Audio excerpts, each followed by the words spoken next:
మన పాటలు ఆయన మహిమపరచాలి అన్నా, మన ప్రార్థన ఆయన ఆలకించాలి అనన్నా మనకు కావాల్సిన అర్హత ఏంటంట? నీతిగా యథార్థతగా ఉండాలి. ఆయన మాట ప్రకారంగా మాత్రమే ఈ వారం మొత్తం కూడా మనం జీవించి ఇక్కడికి వచ్చి మనం పాడితే ఆ పాటలో దేవుడి నామానికి మహిమకరంగా ఉంటాయి. మన ప్రార్థనని దేవుడు ఆలకించి జవాబుని దయచేస్తాడు. ఆయన మాట ప్రకారంగా కాకుండా మన ఇష్ట ప్రకారంగా మనం కానీ ఈ వారం మొత్తం జీవించి వచ్చి ఉంటే గనక ఇక్కడ మనం ఎన్ని పాటలు పాడినా ఆ పాటలు దేవుడికి ఎలా ఉంటాయంట? ఇనసొంపుగా ఉంటాయా? అసహ్యంగా ఉంటాయంట. అవునండి. మరి ప్రార్థనలో ఏడ్చుకుంటానే చేసాం, మోకరించే చేసాం, అవునా?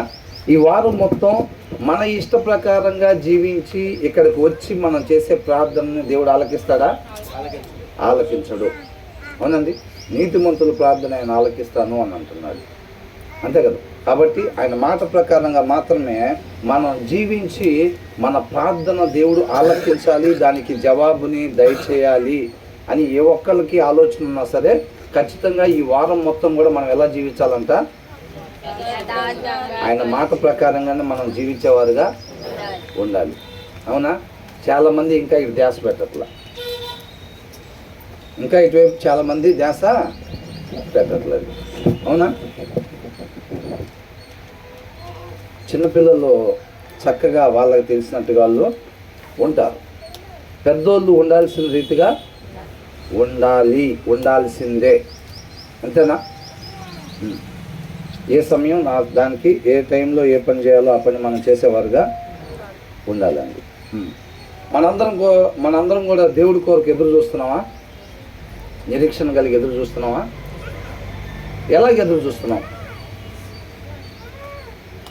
బుద్ధి గల కన్యకల్లాగా ఎదురు చూస్తున్నామా, లేకపోతే బుద్ధి లేని కన్యకల్లాగా ఎదురు చూస్తున్నామా? మామూలుగా మనం ఎప్పుడన్నా నెగిటివ్ కోరుకున్నామా? చెప్పామా? నెగిటివ్ ఎప్పుడన్నా చెప్పామా? బైబిల్లో మంచి ఏది, బాగుపడ్డ వాళ్ళు ఎవరైతే వాటిని మన జీవితాలకి ఆపాదించుకుంటాం, అంతేనా? బుద్ధి లేని కన్యకల్ని అడిగారు అనుకోండి, ఎవరి కోసం వచ్చారు మీరంటే ఏం చెప్తారు?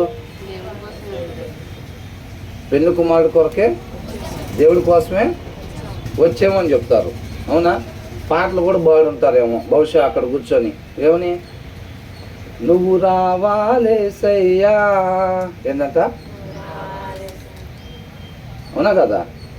ఏమని? వాళ్ళు దేవుడి కోసం వచ్చారంట, పెళ్లి కుమారుడితో పాటు కొనిపోబడాలని వచ్చాడు. వచ్చి ఆయన ఏదో ఆలస్యం చేస్తున్నారు. ఇది చూడాలండి, అందరూ ఇది చూడాలి.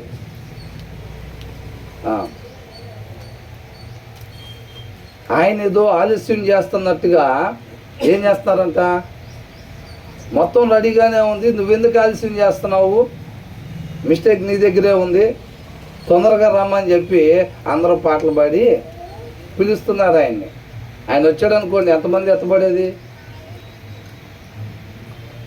బుద్ధిగల కన్యకలతో పాటు బుద్ధి లేని కన్యకలు కూడా పాడే ఉంటారుగా.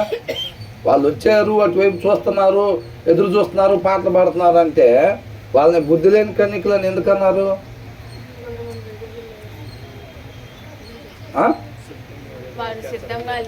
ఆరిపోయిన దీపాలు వేసుకొని దేవుడి కోసం ఏం పాడుతున్నారంట?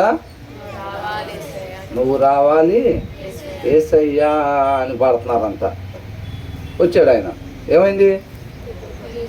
పాడిన వాళ్ళందరూ తీసుకెళ్ళాడా? వెళ్ళారా ఇల్లు? మరి సిద్ధపాటు కలిగి ఉండాలి. ఆ సిద్ధపాటు లేకుండా ఈ పాట తీయండి కదా, ఆ పాట తీసేసి మనం పాడేస్తూ ఉంటాం. ఆయన వచ్చేసాడు అనుకోండి, అప్పట్లో అన్నాయి. ఆయన వచ్చేస్తే ఏమైంది? సిద్ధపాటు కలిగే ఉన్నామా? మన నిరీక్షణ ఏంటి? దేవునితో పాటు యుగ యుగాలు ఉండాలి, ఆయన చిత్తాన్ని మాత్రమే నెరవేర్చాలి. అవును కదా? మరి ఆయన వస్తే ఎత్తపడేటట్టుగా మనం సిద్ధపాటు కలిగి ఉన్నామా అనేది మనం చూసుకోవాలి. మందిరాలకు వస్తున్నాం, వాళ్ళు కూడా వచ్చారు, పెళ్లి కుమారుడు వాళ్ళు కూడా ఇంటికాడ ఏం లేరు, వాళ్ళు కూడా వచ్చారు. బుద్ధిగల కన్యకులు ఎక్కడ ఉంటారో, రేపు ఎత్తబడే వాళ్ళు ఎక్కడ ఉంటారో వీళ్ళు కూడా అక్కడే ఉన్నారు. చక్కగా ఎలాగున్నారు? వాళ్ళ దీపాలు ఎలాగున్నాయి, వీళ్ళ దీపాలు ఎలాగున్నాయి? వాళ్ళ దీపాలేమో వెలిగించబడతా ఉన్నాయి, వీళ్ళ దీపాలు ఎలాగున్నాయి? ఆరిపోయి ఉన్నాయి వీళ్ళ దీపాలు. అర్థమైందండి? కానీ ఒకటే ప్రదేశంలో ఉన్నారు ఇద్దరు కూడా ఒకటే ప్రదేశంలో ఉన్నారు, ఒకటే పాట పాడుతున్నారు. అవునా? నువ్వు రావాలి యేసయ్యా అని చెప్పి. వీళ్ళని అడిగితే ఏమనంటారు? రెడీ అయినా? ఆర్ యూ రెడీ అంటే బుద్ధి లేని కన్యకలు ఏం చెప్పేవాళ్ళు? రెడీ అనేవాళ్ళు. అవునా? ఇప్పుడు మనం ఎలాగా బుద్ధిగల కన్యకల్లాగా ఎదురు చూస్తున్నామా, బుద్ధి లేని కన్యకల్లాగా ఎదురు చూస్తున్నామా అంటే ఏం చెప్పారు? ఒకళ్ళన్నా బుద్ధి లేని కన్యకల్లాగా మేము ఉన్నామండి, బుద్ధిగల కన్యకల్లాగా మేము ఉండాలి. కానీ అదే ఆయన ప్రేమను బట్టి ప్రతిసారి మాకు తెలియపరుస్తూ ఉన్నాడు అని అంటున్నావా? ఏం లేదు, డైరెక్ట్గా ఎవరికన్నా ఇస్తే అవకాశం బుద్ధి లేని కన్యకల్లాగా ఉన్నట్టున్నారండి వీళ్ళు. ఇలా క్రియలు చూస్తుంటే అబ్రహాం సంతానంలా కనపడుతుందా? అబ్రహాం సంతానం అయితే అబ్రహాం క్రియలు ఇళ్ళల్లో కనపడి ఉండాలి కదా. మరి వీళ్ళు చెప్పటమేమో బుద్ధిగల కన్యకల్లాగా అని చెప్తున్నారులే, కానీ ఇలా క్రియలేమో అట్లాగా కనపడతలేదని పక్కన వాళ్ళని అడిగితే ఒకవేళ అట్లా చెప్తారేమో అని మనమే చెప్పేసుకుంటాం ఏమంటే. ఏమని? మనం ఎలా ఎదురు చూస్తున్నాం? ఇందాకన్నా కొద్ది బండి స్లో అయినట్టుంది. ఇందాక ఇదే ప్రశ్న అడగంగానే ఏమన్నారు? టక్కన బుద్ధిగల కన్యకల. ఇంక వేరేది ఏం లేదు. బైబిల్లో పాజిటివ్ ఏదేది ఉంటుందో అది రాసుకోండి. ఇంక మా జీవితాల దగ్గర మా సమాధానాల కింద ఇవి రాసుకోండి. ఇంకా విన్నదా? బైబిల్లో పాజిటివ్గా ఏదేదైతే ఉందో మీ ప్రశ్నలకు మా సమాధానాల కింద వాటిని రాసుకోండి. నేను రాసుకుంటా, అయిపోయిద్దా? అట్లాగే ఉన్నట్టేనా? మనమంతా ఎవరి పిల్లలం అంటే దేవుడి పిల్లలం. అక్కడ కూడా అంతే తీసేసుకుంటారు. ఏమంటే మనం చెప్పగానే దీనిని బట్టి తీసుకుంటారు. అక్కడ మొఖాలతో పనేమి, అబ్రహాం నువ్వా, చూసే పని లేదు, పంపించండి. డేవిడ్ నువ్వా, చూసే పని లేదు, పంపించండి. నన్సీ నువ్వా, ఏం చూసే పని లేదు, పంపించండి. అట్లా చెప్తారా? అక్కడ మొఖాలతో పనేమి ఉండదు. దీని ప్రకారంగా ఎవరు బుద్ధి గలవారుగా ఉన్నారు, ఎవరు బుద్ధి లేని వారుగా ఉన్నారు అదే చూస్తారంతే. ఏమండి, మేము ఆ రోజు అక్కడ చర్చిలో కూర్చొని దేవుని పిల్లలు ఎవరు అంటే మేమే అని చెప్పాం కదండి. చూడండి, కావాలంటే ఒకసారి సీసీ కెమెరాలో అవన్నీ ఇక్కడ పనిచేయవండి. మీరు ఆ రోజు చెప్పిన సమాధానం మీ పక్కన వాళ్ళు రిసీవ్ చేసుకున్నారు, వాళ్ళ దృష్టిలో మీరు భక్తుల్లాగా కొనసాగారు. ఓకే, అది అంతవరకు సరిపోతాయి. ఇక్కడ ఏమీ పనిచేయవండి. బుద్ధిగల కన్యకల్లాగా ఉన్నారా, బుద్ధి లేని వాళ్ళలాగా ఉన్నారంటే మేము బుద్ధిగల వాళ్ళలాగా ఉన్నామని చెప్పి ఆ రోజు చెప్పాం కదండి. అదేం పరిగణలో తీసుకోరా? ఇక్కడ ఏంటంట, పరిగణలో తీసుకోరా? పరిగణలోకి ఏమో అక్కడ తీసుకోరంట. దీని ప్రకారంగా ఉంటేనే తీసుకుంటారు. మనం ఈ వాక్యం అనే స్ట్రైట్ లైన్తో కంపేర్ చేసుకున్నప్పుడు మన ఆత్మీయ జీవితం ఎలాగుందో మనకు కనపడుతుందా? ప్రతిసారి ఆయన కృపను బట్టి ఆయన మాటను మన దగ్గరికి పంపించినప్పుడు దాంతో మన జీవితాలు కంపేర్ చేసుకుంటుంటే మనం ఎంతెంత మెలికలుగా ఉన్నామో అప్పుడు దాకా మనం అడిగితే ఏమంటాం? 18 సంవత్సరాలు బాప్తిసం తీసుకొని ఇక్కడ ఏంటంట స్కేల్ పెట్టగానే ఏమవుతుంది? అది ఇప్పుడు దాకా అంతా తినగానే ఉందనుకున్నాం మనం. అంత పర్ఫెక్ట్, మిస్టర్ పర్ఫెక్ట్ అంటే నేనే అనుకున్నాం. అవునా? ఆత్మీయ జీవితంలో ఏంటంట మిస్టర్ పర్ఫెక్ట్ అంటే మనమే అనుకున్నామంట. ఎప్పుడైతే ఆయన కృపను బట్టి స్కేల్ పెట్టగానే ఏమవుతుందంట? ఇన్ని వంకలు ఉన్నాయి అసలు. ఇప్పుడు దాకా అసలు ఎవరు లేరు. ఇంటి పక్కన వాళ్ళతో పోల్చి, ఇంటి వెనకాల వాళ్ళతో పోల్చి, ఇంటి ముందు వాళ్ళతో పోల్చుకొని మనమే మిస్టర్ పర్ఫెక్ట్. ఒక తిన్నని గీత ఏదైనా ఉందంటే అది మన జీవితమే అయ్యిద్ది అనుకున్నామే. వాక్యంతో పెట్టగానే ఏంటి ఇన్ని మెలికలు కనపడుతున్నాయి? అవునా? ఆయన తీర్పు తర్వాత పెట్టాడు అనుకోండి ఆ స్కేలు, మన పని అయిపోయినట్టే. ఆయన కృపను బట్టి తీర్పుకు ముందే ఆ స్కేల్ని మన ముందు ఉంచుతున్నాడు. సరి చేసుకోండి. మనం నశించిపోవటం ఇష్టం లేదు కాబట్టి ఆయన ఏమంటున్నాడు? ఎక్కడెక్కడైతే ఆ గీత దాటి బయటకు ఉందో మన ఆత్మీయ జీవితం, ఆ ప్లేస్లో ఏం చేయాలంటే కూర్చోవాలి. ఎక్కడెక్కడైతే గీత దాటి బయటకు ఉందో మన ఆత్మీయ జీవితం ఏం చేయాలంట? సరి చేసుకోవాలి అని అంటున్నాడు. అవునండి. నిజంగా మనల్ని ఎవరన్నా మన సహోదరులు నిజంగా ప్రేమించే వాళ్ళు, నిజంగా ఇష్టపడే వాళ్ళు, నిజంగా మన మేలు కోరుకునే వాళ్ళు మనలో ఉన్న తప్పుల్ని సరి చేసుకునేటట్టుగా హెచ్చరిస్తారన్నమాట. మనం బేసిక్ ఈ లోకంలో వాళ్ళతో పెద్ద ఫ్రెండ్షిప్ చేయబుద్దాలు. మన లోకంలో ఉన్నాం అనుకోండి, ఎక్కువ శాతం ఏంటి బ్రదర్ ప్రేయర్కి రావట్లేదు ఏంటి సరిగ్గా అని అంటే, అసలు వద్దులు ఎన్నకు అసలు కనపడకూడదు మనం అనుకుంటారు. మనం వచ్చినప్పుడు ఏం చేస్తారు వాళ్ళు, కొద్దిగా మొహం దాటేసుకుంటారు. మనం ఎప్పుడైతే లోపలికి వస్తున్నామని చూసారో వాళ్ళు ఆటోమేటిక్గా బయటకు వెళ్ళడానికి ప్రయత్నం చేస్తారు. ఏంటి ఈ మధ్య అట్లాగా ఇట్లాగా అని అంటే, వాళ్ళ దగ్గర సమయం గడపబుద్ధి అవ్వదు. వాళ్ళు నిజంగా మన మేలు కోరుకునే వాళ్ళు వాళ్ళే. అర్థమవుతుందండి? అబద్ధ ప్రవక్తల్లాగా ఏం కాదు, నీకేరా నెంబర్ 1 క్రైస్తవుడు నువ్వు, నీకేరా బాబు నువ్వు 9ంటికి వచ్చినా 10ంటికి వచ్చినా బ్రహ్మాండంగా వాక్యం చెబుతావు అయితే, బ్రహ్మాండంగా పాటలు పాడతావు అయితే, బ్రహ్మాండంగా ప్రార్థన చేస్తావు అయితే అని చెప్పేవాళ్ళు ఎవరు? మన మేలు కోరుకునే వాళ్ళేనా? హెచ్చరించాలి. వాక్యంలో ఇలా ఉంది కదా, నువ్వు ఒకరి మేలు కోరుకున్నప్పుడు నీ మేలు దేవుడు చూడ్డా? ఖచ్చితంగా చూస్తాడు, ఖచ్చితంగా చూస్తాడు. అదే ఫార్ములా, నిన్ను వాళ్ళే నీ పొరుగు అని ప్రేమించు. ఆ ఉన్న ఒక్క అప్పం తీసుకొని వేరే వాళ్ళకి పెడితే ఏమో సంగతి చూశాడా లేదా? దేవుడు చూశాడా లేదా? ఏమన్నా చూసిందే దానికి. ఆ అప్పం అడిగినప్పుడు ఇవ్వకుండా ఏమకాడ పెట్టుకొని ఉంటే ఆ పూట వరకు సరిపోయేది. తర్వాత టెంటు గింటు పాటలు టీలు అవన్నీ యాస్టీస్గా క్రమక్రమంగా జరిగిపోతూ ఉండేవి. అది ఇచ్చింది కాబట్టే ఏమన్నా చూశాడు దేవుడు. మనం కూడా అంతే, అవునా? మనం కూడా ఎదుటి వాళ్ళ మేలు కోరుకుంటే దేవుడు ఖచ్చితంగా మనల్ని విడిచిపెట్టడు. దేవుడు మహాకృపను బట్టి మన ముందు ఒక వ్యక్తిని ఉంచి ఆ వ్యక్తి ద్వారా దేవుడు మనల్ని సరిచేస్తూ ఉన్నాడు. ఎవరో వ్యక్తి? దావీదు. ఆయన ఆలోచనలు ఎలా ఉన్నాయి, ఆయన ఇష్టాలు ఏమై ఉన్నాయి, ఆయన ఉద్దేశాలు ఏమై ఉన్నాయి, ఆయన తపన ఏమై ఉన్నది. దేవుడు ఆ విషయాన్ని తీసుకొచ్చి మన ముందు పెట్టాడు అని అంటే, మీ ఇష్టాలు ఏమై ఉన్నాయి? ప్రశ్న, అవునా? మీ కోరికలు ఏమై ఉన్నాయి? మీ ఉద్దేశాలు ఏమున్నాయి? మీ తపన ఏమై ఉంది? దేవుడు ఏమని ప్రేరేపిస్తున్నాడు? మీ ఉద్దేశాలు కూడా ఇలాగే ఉండాలి, రేపు మనం యుగాలు కలిసి ఉండాలంటే మీ కోరికలు కూడా ఇలాగే ఉండాలి, మీ తపన కూడా ఇదే అయి ఉండాలి అని అంటున్నారు అన్నమాట. అవునండి. ఇప్పుడు దావీదు దేవుడు రాకడ కొరకు ఎలాగా సిద్ధపాటు అయ్యి ఎదురు చూస్తున్నాడు. బుద్ధి గల కన్యకల్లాగా ఎదురు చూస్తున్నాడా? బుద్ధి లేని కన్యకల్లాగా ఎదురు చూస్తున్నారా? రేపు ఎత్తబడే వాళ్ళు, విడవబడే వాళ్ళు ఈ దినాన ఒకటే ప్రదేశంలో ఉండొచ్చు కాక, ఆయన కృపను బట్టి ఇంకా తీర్పుకు ముందే మనకి ఈ సత్యాలని బయలుపరుస్తూ ఉన్నాడు. అర్థమవుతుందండి? ఇప్పుడు ఆ ఉపమానం మనకు తెలియజేయబడినప్పుడు ఏం చేయాలి? మనం క్రైస్తవులుగా ఉన్నప్పటికీ, సహవాసానికి వెళ్తున్నప్పటికీ కూడా మన దీపాలు ఆరిపోయి ఉండటానికి అవకాశం ఉంది. కాబట్టి మనం ఎప్పటికప్పుడు చెక్ చేసుకుంటా. వాళ్ళు ఏం చేశారంట, ఇంటి దగ్గర ఆ బుడ్డి వరకు నూనె పోసుకొని డైరెక్ట్గా బుడ్డలు తీసుకొని వచ్చారు. ఇంకా ఆయన ఎప్పుడు వస్తాడో తెలియదు కాబట్టి వాళ్ళు ఏం చేశారు, ఆయిల్ ఎక్స్ట్రా తీసుకుని వచ్చి వాళ్ళు తగిన జాగ్రత్త చెక్ చేసుకుంటా ఉన్నారు. ఆ దీపం ఆరిపోకుండా వాళ్ళు ఏం చేస్తున్నారంట, చెక్ చేసుకుంటా ఉన్నారు. వీళ్ళ దగ్గర చెక్కింగ్ ఉందా? చెక్కింగ్ లేదు. ఒక్కసారి నీళ్ళలో మునిగి తెచ్చావు అంతే, 13 సంవత్సరాల క్రితం.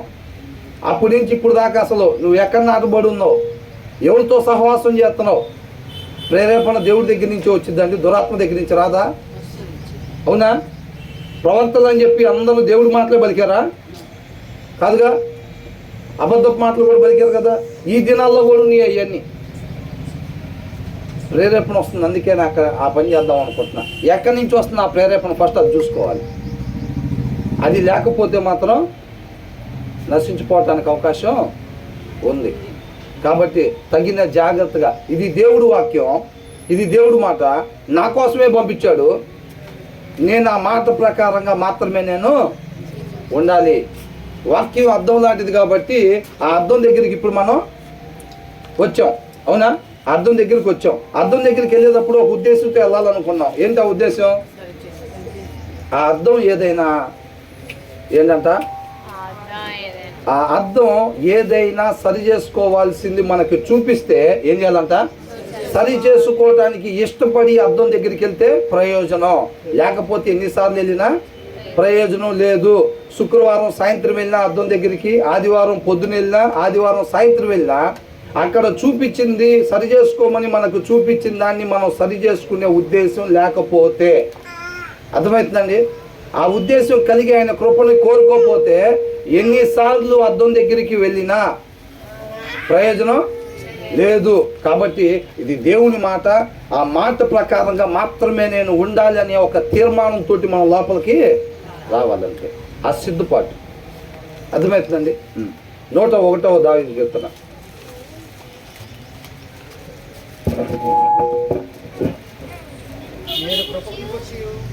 101వ దావీదు కీర్తన.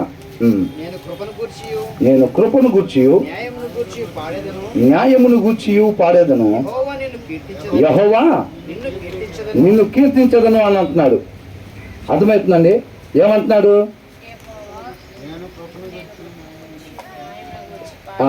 ఇక్కడ ఇంగ్లీష్ ఏమని ఇచ్చాడంటే I will Singh of your love and justice అని అన్నాడు. నీ యొక్క ప్రేమను, నీ యొక్క న్యాయాన్ని, నీ యొక్క అనేది తెలుగులో రాయిలా, కృపను గుర్చియు న్యాయమును గుర్చియు అని మెన్షన్ చేశారు. ఇక్కడ ఏమంటున్నాడు అంటే I will Singh of your love and ఏంటంట. ఇక్కడ నుంచున్న వాళ్ళకి కొంచెం నుంచొని చెప్పేటట్టుగా, లేకపోతే కొంచెం ఎత్తుగా ఉండేటట్టుగా ఎందుకు కడతారు తెలుసా? ఎందుకు కడతారంటారు? అందరూ ధ్యాస దానివైపు ఉండటానికి. ఈ టెంట్ అంత ఎత్తేసినా కానీ కొంతమంది ఆ పక్కన వాళ్ళు ఏం చేస్తున్నారు, వాళ్ళు ఏం చేస్తున్నారు, వీళ్ళు ఏం చేస్తున్నారు, ఈ మాత్రం మారేటట్టుగా లేవు. గుర్రం అట్లా చూసిద్దని ఏం చేస్తారు? గుర్రానికి అటు ఇటు కడతారు. మనం కూడా మాస్కులు ఇచ్చినట్టు, కరోనా మాస్కులు ఇచ్చినట్టుగా చర్చి లోపలికి వచ్చేటప్పుడు ఏం చేయాలంట? అవునా? మరి అవసరమైతే మన మేలు కోసం నిన్ను రేపు నరకానికి తీసుకెళ్ళే ఒక చెయ్యిని ఇబ్బంది పెడుతుంటే ఆ చెయ్యిని ఏమంటున్నారు? తీసేసుకోమంటున్నాడు. మన మేలు కోసం పెట్టుకోవడం తప్పేమీ లేదు. కాబట్టి ఈ బ్రదర్ ఎక్కడో దగ్గర ఎతికి తీసుకొచ్చే పని లేకుండా మనమే సహకరించేవారుగా ఉండాలి. అవునా? ఈయన ఏమంటున్నాడు? I will Singh of your love and justice అని అంటున్నాడు. అంటే నీ న్యాయము గురించి నేను కీర్తన అని అంటున్నాడు. నీ ప్రేమను గురించి, నీ న్యాయమును గురించి నేను స్తుతి కీర్తన పాడేదను అని అంటున్నాడు. To you Lord I will sing praise అని అంటున్నాడు. స్తోత్రం చేసేదను నీకు అని అంటున్నాడు. స్తోత్ర గీతము పాడేదను. దీని గురించి అంటే ఈయనకి ఎందుకు అంత ఆనందం? మాటల్లో చెప్పలేకపోతే ఏం చేస్తారండి? పాట. అవునా? ఇది మాటల్లో చెప్పేది కాదు. కొంతమంది అందుకనే వెళ్ళి సరేలేండి అవన్నీ మనకి ఎందుకు లోక సంబంధమైనవి. ఏదైనా మాటల్లో చెప్పలేకపోతే కనుక వాళ్ళు ఏం చేస్తారంట? పాట రూపంలో పాడతారన్నమాట. అలాంటిది ఈయనకి ఏమి నచ్చిందంట? దేవుళ్ళు న్యాయం నచ్చిందంట. నువ్వు ఎలాంటివి? న్యాయవంతుడు, జస్టిస్ అని ఇచ్చాడు. అవునా? జస్టిస్ అంటే న్యాయము. నీలో న్యాయం నచ్చింది. ఆ న్యాయానికి సంబంధించి నేను కీర్తన పాడతానని అంటున్నాడు. అంత గొప్ప లక్షణం అన్నమాట అది దేవుడి దగ్గర. దావీదుకి అంత నచ్చింది. మనమేంటి అదే అది అన్యాయం కదా అట్లా చేయటం అని చెప్తున్నాం అనుకోండి. ఎవరికన్నా ఏమంటారు జనాలు? అదే వీడు వచ్చాడు రా అన్నీ ఇంకా అట్లా చేయకూడదు, ఎట్లా చేయకూడదు, అది తప్పు కదరా, అది అన్యాయం కదరా అని అంటాడు. వీడితో మనకు వద్దురా, వీడితో మనకి కుదరదురా అని అంటాడు. ఏంటంట?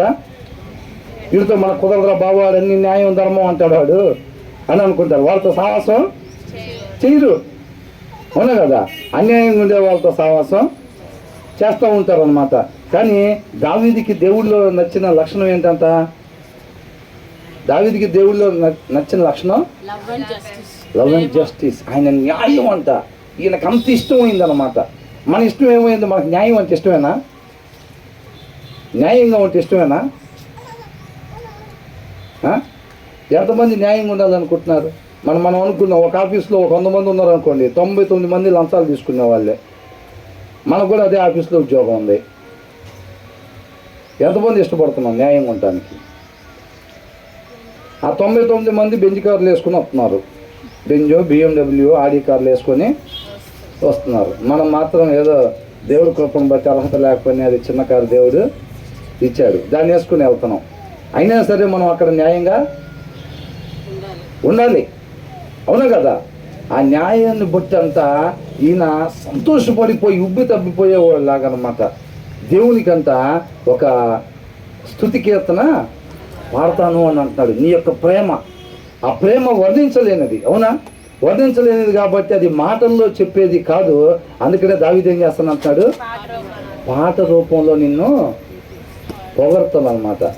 అవునండి, ఆయన దానికి అర్హుడు కాబట్టి ఆ రీతిగా నేను నిన్ను ప్రైజ్ చేస్తాను అని అంటున్నాడు. దావీదు ఇష్టం న్యాయంగా ఉంటే దావీదుకి ఇష్టం అని అంటున్నాడు. అలాంటి న్యాయవంతుడు ఉన్నాడు కాబట్టి ఆయనకి సంతోషం. రేపు ఆయనే తీర్పు తీరుస్తాడు కాబట్టి ఖచ్చితంగా ఈయనకు మేలే జరిగిద్దని ఒక నమ్మకం అన్నమాట. అవునా? ఆయన కూడా ఒకవేళ అన్యాయస్తుడిగా ఉంటే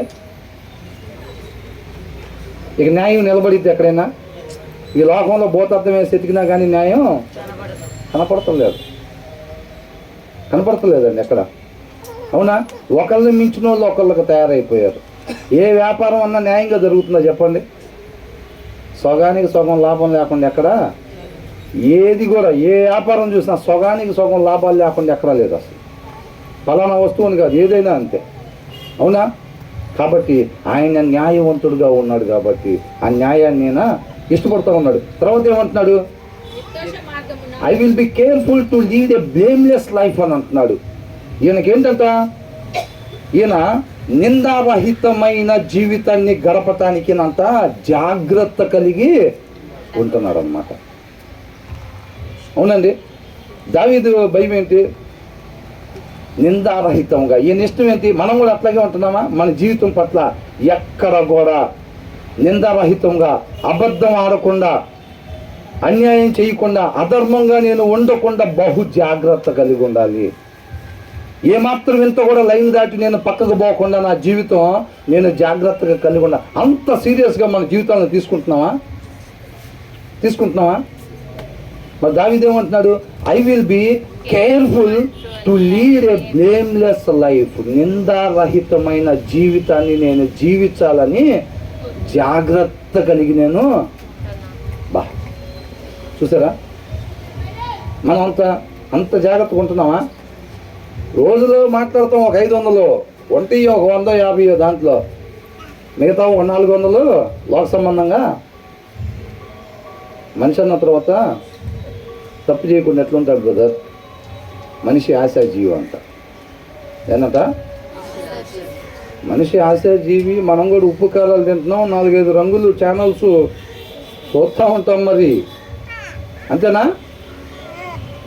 అలాంటి మనుషుల్ని, ఉప్పు కారాలు తిని 4 రంగులు కోరుకునే వాళ్ళని మంట కూడా ఎలా ఉంటుంది? బ్లాక్ అండ్ వైట్లో వచ్చిద్దా? మంట ఎలా వచ్చింది? రంగులుగా వచ్చింది. కాబట్టి ఆ రంగుల్లోనే వాళ్ళు శాశ్వతంగా ఉండేటట్టు చేస్తాడు. ఏ రంగులు కోరుకుంటున్నారో ఆ రంగుల్లోనే శాశ్వతంగా వాళ్ళు ఉండేటట్టుగా. ఇప్పుడు నచ్చుతాయి ఆ రంగులు, రేపు నచ్చవు ఆ రంగులు. ఆ రంగులు నచ్చక కేకలు వినిపిస్తూ ఉంటాయి. ఇంకా మాకు వద్దు బాబోయ్ ఈ రంగులు అని చెప్పి కేకలు వేస్తూ ఉంటారు. అవునా? సమయం ఉండగానే సద్వినియోగం చేసుకోవాలండి. ఈ మాట దగ్గర నాకేంటి, ఒక వచనం నుంచి ముందుకి పోవాలంటే అవట్లా.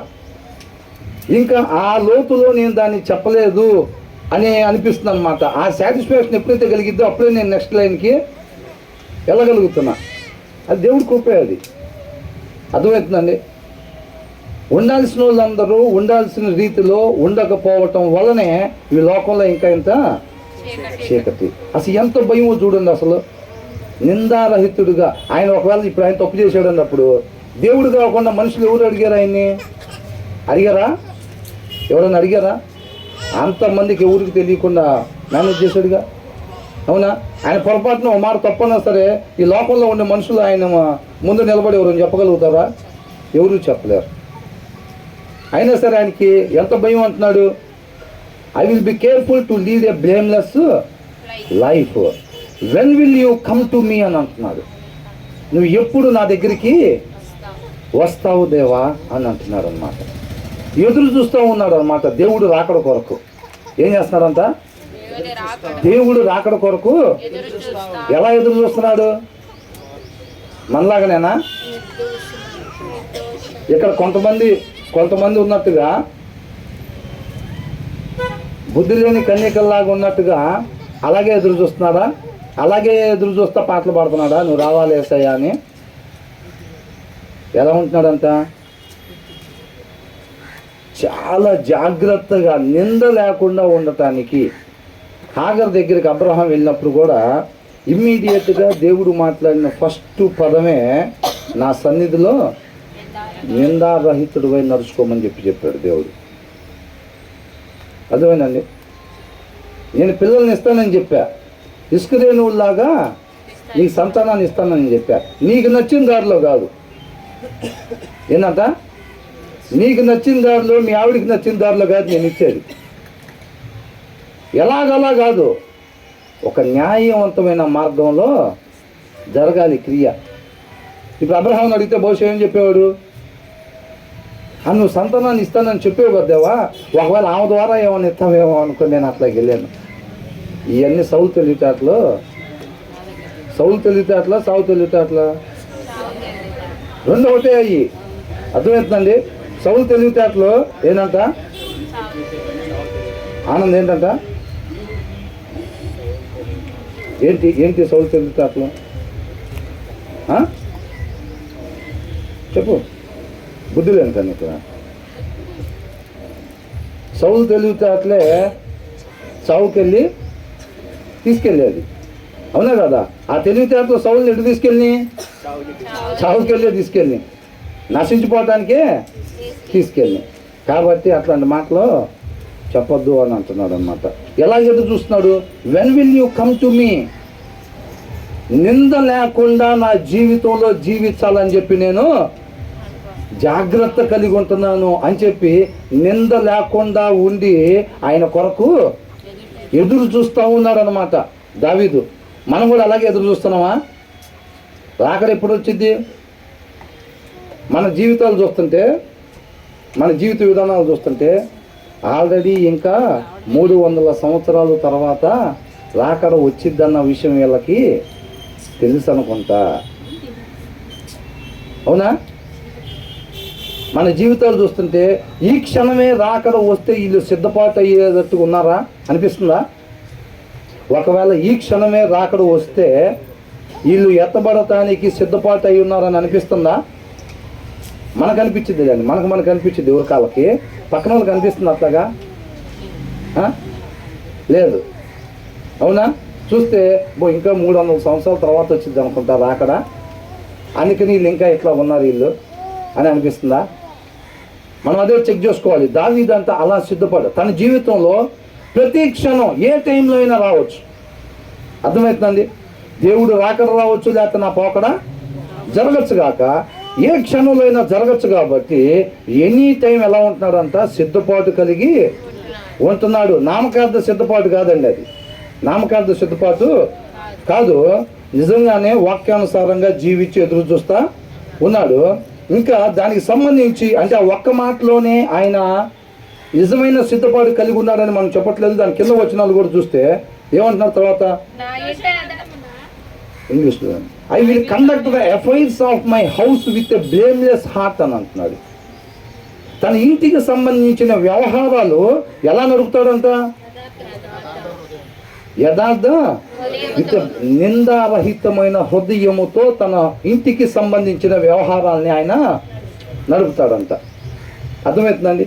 నిందారహితమైన హృదయంతో. నిందారహితమైన హృదయం అంటే వాక్యం లేని హృదయం, అంతే. అర్థమవుతుందా? ఇప్పుడు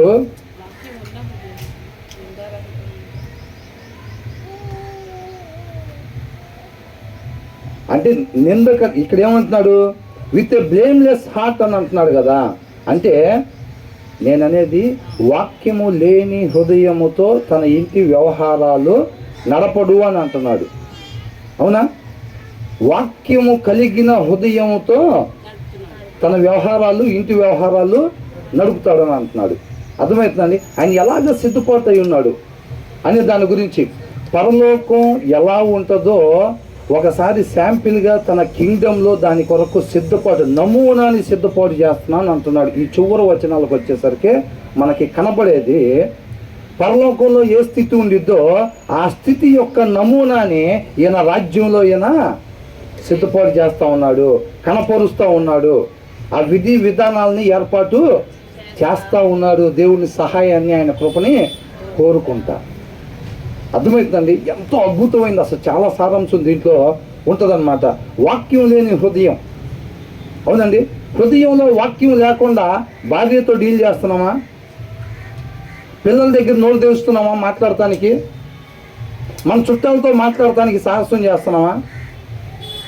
హృదయంలో వాక్యం లేకుండా. దావీదు ఏమంటున్నాడు? ఎందుకని రాశాడు అది అక్కడ? నా హృదయంలో వాక్యం లేకుండా నేను క్షణం కూడా నా ఇంటి వ్యవహారాలని నేను చేయను. అంటే నా ఇంటి వ్యవహారాలు నేను ఖచ్చితంగా వాక్యం కలిగిన హృదయంతోనే నేను చేస్తాను ఆ వ్యవహారాలను అంటాడు. మనం ఎలాగున్నాం? మన ఇంటి వ్యవహారాలు ఎలా చేస్తున్నామండి? ఎన్ని రోజులు అవుతుంది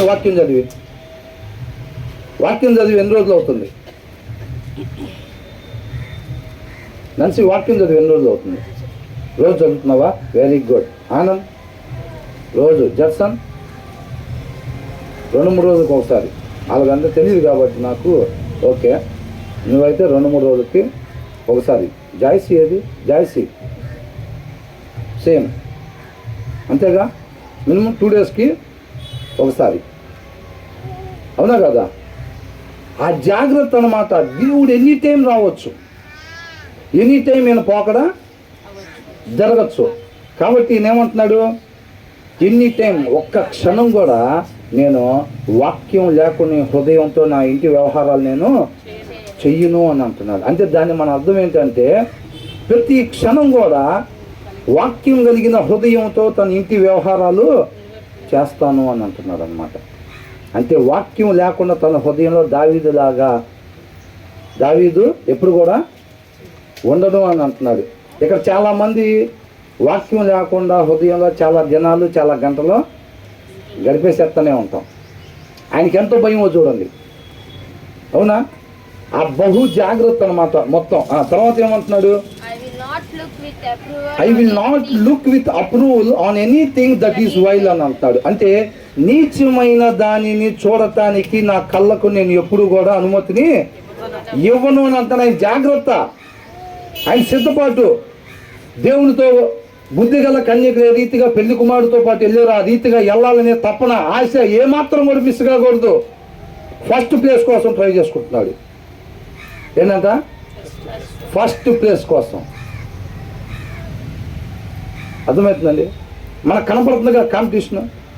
ఇప్పుడు మన స్కూల్లో బాగా చదివే వాళ్ళని, కాలేజీలో బాగా చదివే వాళ్ళని మనం చూస్తే అర్థమైపోయింది. వాళ్ళు ఎక్కడున్నా ఏం చేస్తూ ఉంటాడు? చక్కగా సెలవుల్లో కూడా గ్రౌండ్కి వచ్చినా కానీ వాడు దిమ్మ మీద కూర్చొని నీట్గా చదువుకుంటూ ఉంటాడు చెట్టు కింద కూర్చొని. అవునా? దావీదు ఏం చేస్తున్నాడు? ఫస్ట్ ప్లేస్ కోసం ట్రై చేస్తున్నాడు అనమాట. ఏమన్నాడంట? ఇంటి వ్యవహారాలు వాక్యం లేని హృదయంతో నేను ఎప్పుడు కూడా చెయ్యను అని అంటున్నాడు. వాక్యం కలిగిన హృదయంతోనే నా ఇంటి వ్యవహారాలు నేను చేస్తాను అంటున్నాడు. అంటే దావీదు ఫ్యామిలీ పరంగా ఎలా ఉంటాడంటారు? అవునా? నెంబర్ 1గా దేవుడి నామానికి మహిమకరంగా, అంగీకారంగా దావీదు ఉంటాడంతే. ఆ తర్వాత ఏమన్నాడు? I will not look with approval on anything that is while. మనం ఆలోచిస్తున్నామా? ఒక చెడ్డదాన్ని మన చూపు దేన్ని పడితే దాన్ని చూడనిస్తున్నామా? నీచమైన దానిని చూడటానికి నా కళ్ళకు నేను అనుమతిని ఇవ్వను అని అంటున్నాడు. ఆ జాగ్రత్త చూడండి అసలు. అందుకని అన్నాడు, నువ్వు ఎప్పుడు వస్తావు నా దగ్గరికి దేవా అనే ముందు నిందారహితముగా నా జీవితాన్ని నేను జీవించటానికి జాగ్రత్త కలిగి నేను ఉంటున్నానని అంటున్నాడు. అర్థమవుతుందా? ఎనీ టైం అలాగుంటా బుద్ధిగల కన్యకల్లాగా పాట పాడుతూ ఉన్నాడు అనమాట దేవుడి దగ్గర. అర్థమవుతుందండి? చాలామంది సిద్ధపాటు లేకుండానే ఉంటున్నారు. సిద్ధపాటు లేకుండానే రాగానే తీసుకెళ్తారు అనుకుంటలే. 35 మార్కులు అయితే వచ్చి ఉంటాయేమో. ఏంటంట? 35 మార్కులు వస్తాయా? అట్లా అనుకుంటున్నారు చాలామంది. వాళ్ళు మోసం చేసుకునే పరిస్థితిగా ఉన్నారు. I will not look with approval on anything that is vile. I hate what faithless people do. I will have no part in it అని అంటున్నాడు. ఆయన ఏం చేస్తాడంట? ఆయన జీవితంలో I hate what faithless people do అని అంటాడు. విశ్వాసం లేని జనం ఏ క్రియలు అయితే చేస్తారో ఆయన ద్వేషిస్తాను, తిరస్కరిస్తాను. అర్థమవుతుందండి? ఏమంటాడంట? విశ్వాసం లేని జనాభా ఏ క్రియలు అయితే చేస్తారో. విశ్వాసం లేని వాళ్ళు ఏ క్రియలు చేస్తారు?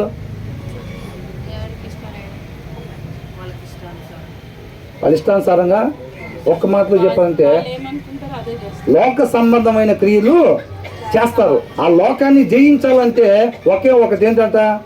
విశ్వాసం. అంతే.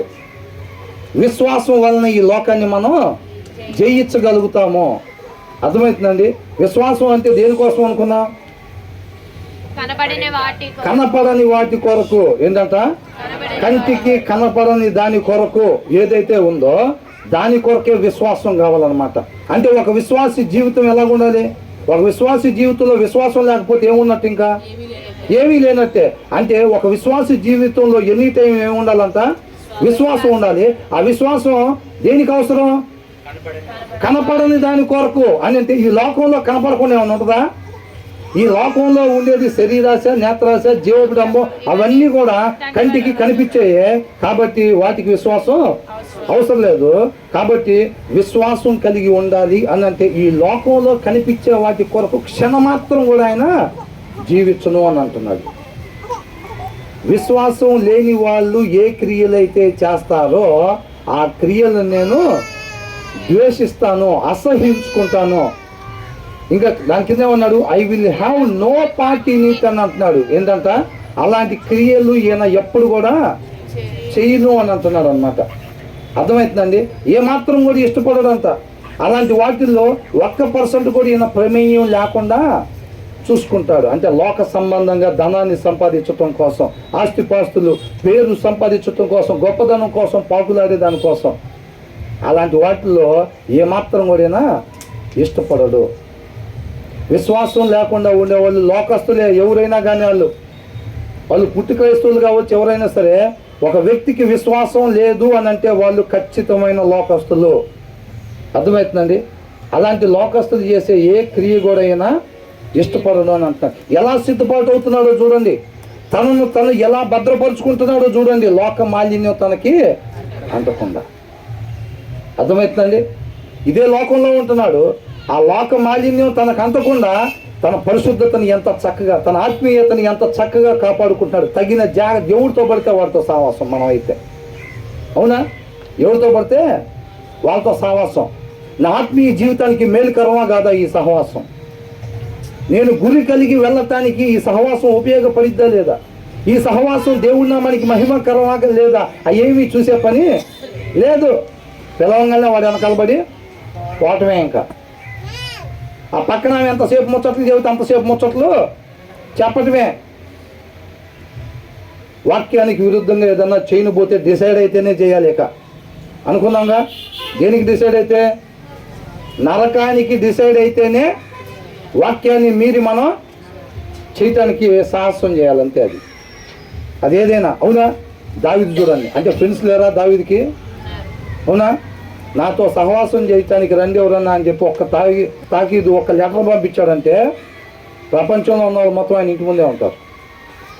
దావీదుతో సహవాసం చేయను అని అనుకునే వాళ్ళు ఉంటారా? ఉండరు. అట్లని చెప్పి నేను ఎవరితో పడితే వాళ్ళతో సహవాసం చేద్దాం అనుకుంటున్నారా? ఏమాత్రం కూడా ఇష్టపడతలేదు. అవునా? I will have no part in it. A perverse of heart shall be far from me అని అంటే దిక్కుమాలిన తత్వం. అర్థమైందండి? వాక్యం లేని హృదయంలో నుంచి వచ్చేది ఏంటంట? దిక్కుమాలింది, పనికిరాంది. అర్థమవుతుందండి? అది నాకు దూరం అవునుగాక అని అంటున్నాడు. అంటే ఒక్క క్షణం కూడా వాక్యం లేకుండా తన హృదయాన్ని ఉంచుకోవటానికి దావీదు ఇష్టపడట్లేదు. అది నాకు దూరం అవునుగాక అని అంటున్నాడు. నా హృదయంలో వాక్యం లేకుండా నేను క్షణం కూడా ఉండటం అది నాకు దూరం అవునుగాక అని అంటున్నాడు. Perverse of heart shall be far from me అని అంటున్నాడు. అర్థమవుతుందండి? తన జాగ్రత్త. ఇందాక 2వ వచనంలో ఒక మాట పలికాడు, I will be careful to lead a blameless life. నింద లేకుండా నా జీవితాన్ని నేను గడపటానికి జాగ్రత్త కలిగి ఉంటున్నాను. ఎప్పుడు వస్తావు ప్రభువా నా దగ్గరికి అని అంటున్నాడు. చక్కటి పెళ్లి కుమార్తె లేక సిద్ధపాటు అయి ఉంటున్నాడు అన్నమాట. అర్థమవుతుందండి? నా ప్రియుడికి మాత్రమే సమస్తం సొంతం. అవునా కదా? అలాగా తన ఇష్టపడేది ఒక పరిశుద్ధమైన జీవితాన్ని, ఆ అవయవాల్ని తన కోసం సిద్ధపాటు చేసి ఉంచుతానంటున్నాడు. శ్రేష్టమైన జీవితాన్ని, శ్రేష్టమైన ఆత్మనంత దేవుడికి అర్పిస్తానంట. తన నామాన్ని ఆ రీతిగా మహింప జాగ్రత్తలు. తన జీవితంలో ఏదో పుట్టాం బతకాలి అట్లా అనుకుంటున్నాడా? ఎంత జాగ్రత్త తీసుకుంటున్నాడో చూడండి తన ఆత్మీయ జీవితం మీద. ఆత్మీయత పోతే సమస్తం పోయినట్టే, సమస్తం పోయినట్టేనండి. అర్థమవుతుందా? ఒక 50,000 పోతే, 1,00,000 పోతే కాదు, ఒక ఏలో ఒక చెయ్యబోతే పెద్ద ప్రాబ్లం ఏం లేదు. ఆత్మీయత పోతే సమస్తం పోయినట్టే. విలువైన దాన్ని జాగ్రత్తగా చూసుకుంటున్నాడు. అర్థమవుతుందండి? విలువైన దాన్ని జాగ్రత్తగా, ఆత్మీయతను కాపాడుకోవడానికి. మన దేశంలో కూడా ఏం చేస్తారు, మన రాష్ట్రంలో కావచ్చు, విలువైన వజ్రాలు ఉంటాయి చూసారా, కోట్లు ఖరీదు చేసే వజ్రాలని ఎంతో బందోబస్తీ పెట్టి వాటిని భద్రంగా పెడతారంటే. బయట వదిలిపెట్టేస్తారు వాటిని చాలా భద్రంగా. దావీదు దృష్టిలో, దావీదు దగ్గర ఉన్న ధనాన్ని అట్లా పెట్టాడా? తన సైన్యాన్ని అట్లా పెట్టుకుంటున్నాడా? మరి ఏం చేస్తున్నాడు? తన ఆత్మీయ జీవితం, తన కలిగి ఉన్న సమస్తంలో విలువైంది ఏంటంట? ఆత్మీయ జీవితం. దానికి ఏమాత్రం కూడా నింద కలగకుండా దేవుని కొరకు, పెళ్లి కుమారుడు కొరకు, పెళ్లి కుమార్తెలాగా, బుద్ధిగల కన్యకలాగా ఒక శ్రేష్టమైంది, పరిశుద్ధమైంది ప్రభువా అని చెప్పి అట్లాగా అంగీకారంగా ఉండేటట్టుగా, ఇష్టపడేటట్టుగా అలా ఉంచుతున్నాడు అనమాట. దానికి సంబంధించిన జాగ్రత్తలు ఏ రీతిగా, వాక్యము లేని హృదయంతోనంతా తన ఇంటి వ్యవహారాలని చక్కబెట్టను అని అంటున్నాడు. అర్థమవుతుందండి? మనం పొద్దున్నే లేచి బైబిల్ చదివేది ఉంటుందా? లేదు. భార్యతో మాట్లాడటమే. నువ్వు నోరు తీసి మాట్లాడేది, హృదయంలో వాక్యం లేనప్పుడు నోరు తీసి మాట్లాడేది అది మేలుకైద్దా? అవ్వదు. అందుకనే చీటికి మాటికి మనకేమవుతాయి? ఎడ్డం అంటే ఏంది? తెడ్డం. ఒకళ్ళు ఎడ్డం అంటే ఒకళ్ళు తెడ్డం. పొద్దుగుకులు అదే. పిల్లల కాడకు వచ్చేసరికి వాక్యం లేని హృదయంతో నీ పిల్లల దగ్గర నోరు తీసి మాట్లాడుతున్నావా? వాళ్ళు ఫలిస్తారా? నువ్వు బైబిల్ చదవు, నీ పిల్లలు మాత్రం ఎట్లా ఉండాలి? పాలంగి చౌగర్లాగా ఒకళ్ళు, ఇంకొకళ్ళు వచ్చి బిల్లి గ్రహం గారిలాగా పెరగాలి. ఇద్దరు కొనుక్కొని చూసావా? పెద్ద అబ్బాయిని చూసావా? చిన్న అబ్బాయిని చూసావా? అమ్మాయిని చూసావా? అమ్మాయిని చూసావా? ఆశ ఎడిపోతాయి అవన్నీ పెట్టిలోకి, బాక్స్లోకి. ఆ కోరికలన్నీ, ఆ ఆశలన్నీ ఎక్కడికి పోయేది? జాగ్రత్తగా బాక్స్లోకి వెళ్తాయి. అర్థమవుతుందండి? దావీదు ఏమంటున్నాడు?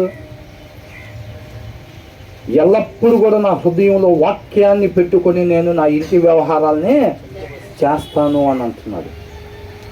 అదే ఆత్మీయంగా నిలబెట్టేది నా కుటుంబాన్ని అని అంటున్నాడు. మనలాగా వారానికి ఒకసారి ఇప్పుడు చదివేసేసి మిగతా టైం అంతా వాక్యం లేకుండా వాడితో మాట్లాడి, వీడితో మాట్లాడి, ఆఫీస్కి వెళ్ళి పనులు చేసుకొని, భార్య దగ్గర మాట్లాడి, పిల్లల దగ్గర మాట్లాడతాను అంటున్నాడా? అట్లాగా చేయమని అంటున్నాడు. మనలాగా కేర్లెస్గా గాలిలో పెట్టిన దీపంలాగా ఆత్మీయ జీవితాలను అట్టబెడతలా దావీదు. నేను మనలాగా అంటే అందరి గురించి కాదండి, కొంతమంది గురించి. అవునా? ఎవరైతే ఉండట్లేదో, లైన్ దాటి బయటికి ఎవరైతే ఉన్నారో వాళ్ళు సరి చేసుకోవాల్సిన అవసరం ఉంది. దాని గురించి చెప్తున్నాను అంతే తప్ప, బ్రదర్ మీరు ఒక్కళ్ళే కరెక్టా, మేమందరం తప్పేనా? ఇంకా నేనేమంటలేదండి, నేను అందరికన్నా వెనకాల కూర్చొని ఉన్నామని. అర్థమవుతుందా? నుంచొని చెప్పేవాళ్ళు ఎవరైనా సరే ఏంటంట, కూర్చొని ఉన్న వాళ్ళు అందరికన్నా వెనకాల కూర్చొని ఉండేవాళ్ళని. అర్థమవుతుందండి? ఎంత జాగ్రత్త తీసుకుంటున్నారు చూడండి. తన కంటితో ఏది పడితే అది చూడటానికి నేను అనుమతిని ఇవ్వను అని అంటున్నాడు. మనకుందా పరిస్థితి? మనకుందా పరిస్థితి? టీవీ రిమోట్ చేతిలో పట్టుకుంటే ఏం నొక్కుతున్నాం? ఫోన్ చేతిలో పట్టుకుంటే ఏం వీడియోలు చూస్తున్నాం? అవునా? దావీదులాగా ఉందా పరిస్థితి మనకి? నీచమైన వాటిని చూడటానికి నా కంటికి నేను అనుమతిని ఇవ్వను. అలాగా సిద్ధపాటు అయ్యి ఉండి ఆయన కోసం ఎదురు చూస్తున్నాడు. అర్థమవుతుందండి?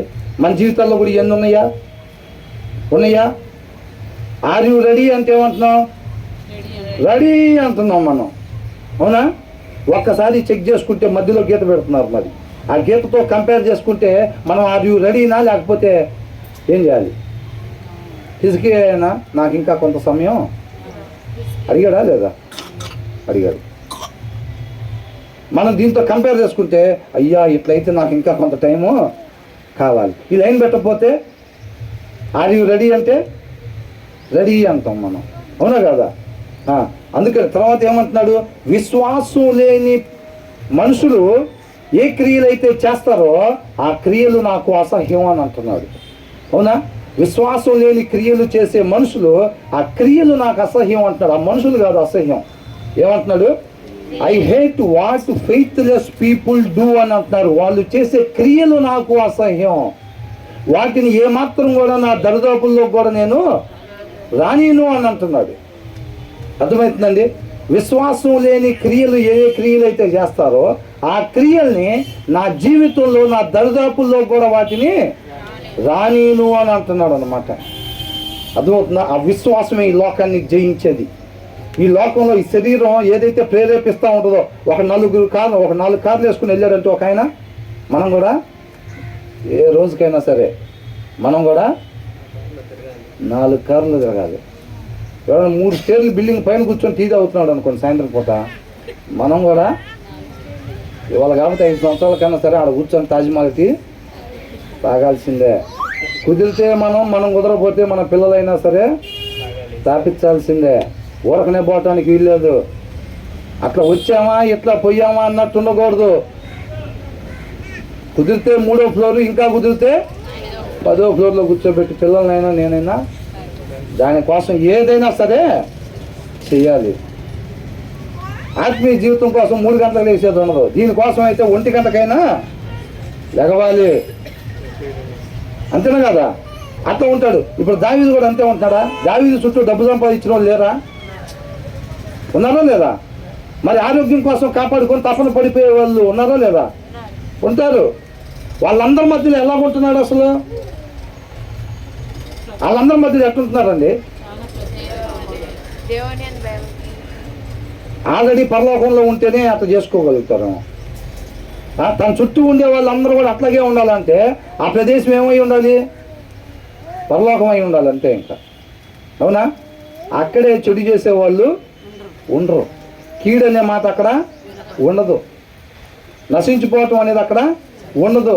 తన రాజ్యాన్ని అలా సిద్ధపడి చేస్తున్నారు. దావీదు రాజ్యం ఎలా ఉంటుందో నాకు ఈ అధ్యాయం చదివిన తర్వాత అర్థమైందండి. నిజంగా నిత్య జీవానికి ఒక నమూనాగా తన రాజ్యాన్ని సిద్ధపాటు చేసి పెట్టాడు అనమాట. తన కుటుంబం ఎట్లుందో అర్థమవుతుందిగా. తన హృదయంలో వాక్యం, ఎనీ టైం వాక్యం కలిగే తన ఇంటి వ్యవహారాలని చక్కబెడతాను అంటున్నాడు.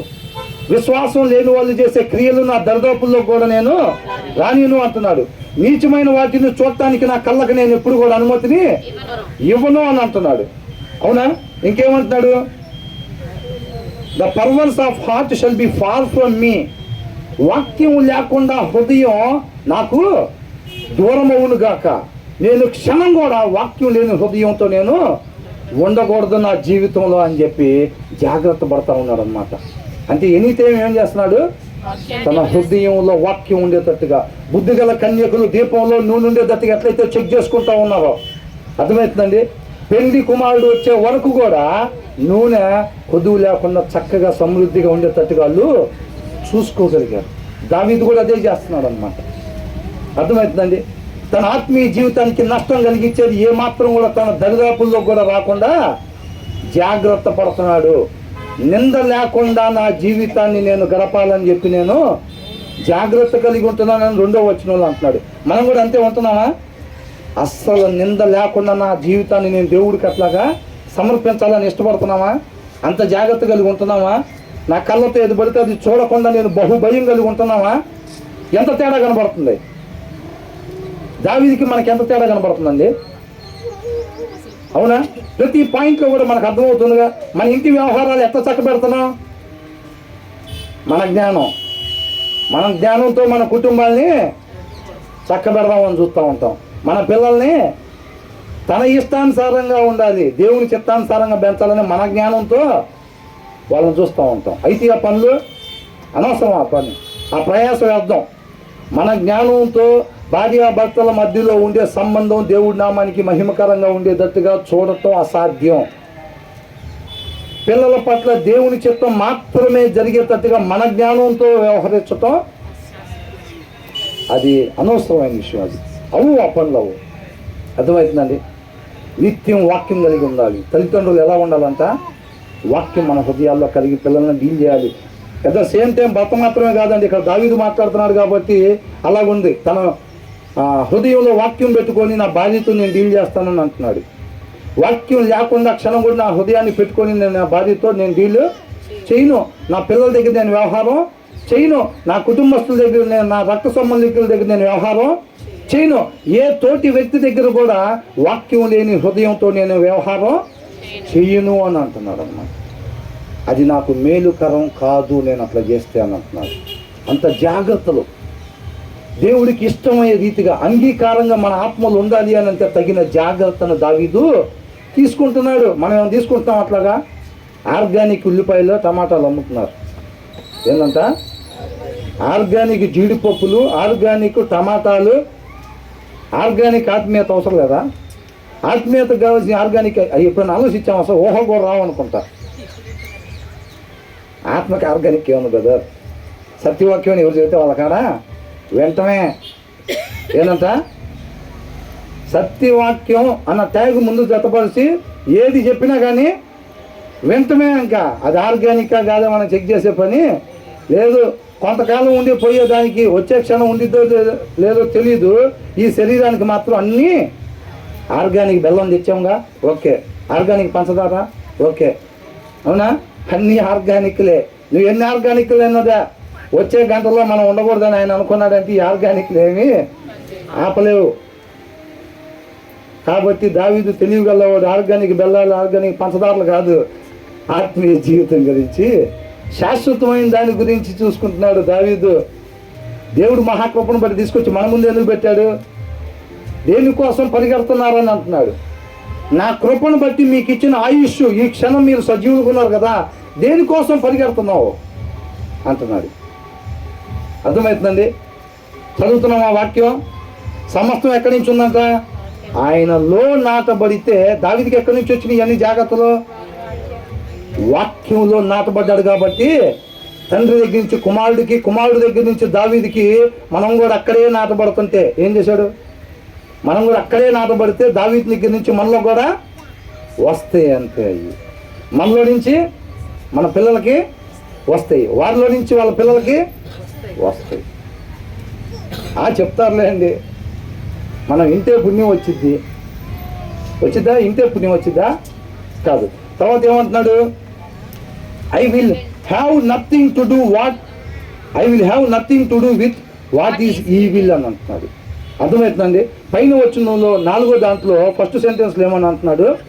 వాక్యం లేని హృదయం నాకు దూరం అవునుగాక అని అంటున్నాడు. ఒక్క క్షణం కూడా వాక్యం లేకుండా నా హృదయాన్ని నేను ఉంచుకోను, అలా ఉండటం నాకు దూరం అవునుగాక. అలా వాక్యం లేకుండా వచ్చేది ఏదైతే హృదయంలో నుంచి వచ్చిందో అది నాకు అసలు అవసరమే లేదు అని అంటున్నాడు. ఏమంటున్నాడు? I will have nothing to do. అర్థమవుతుందండి?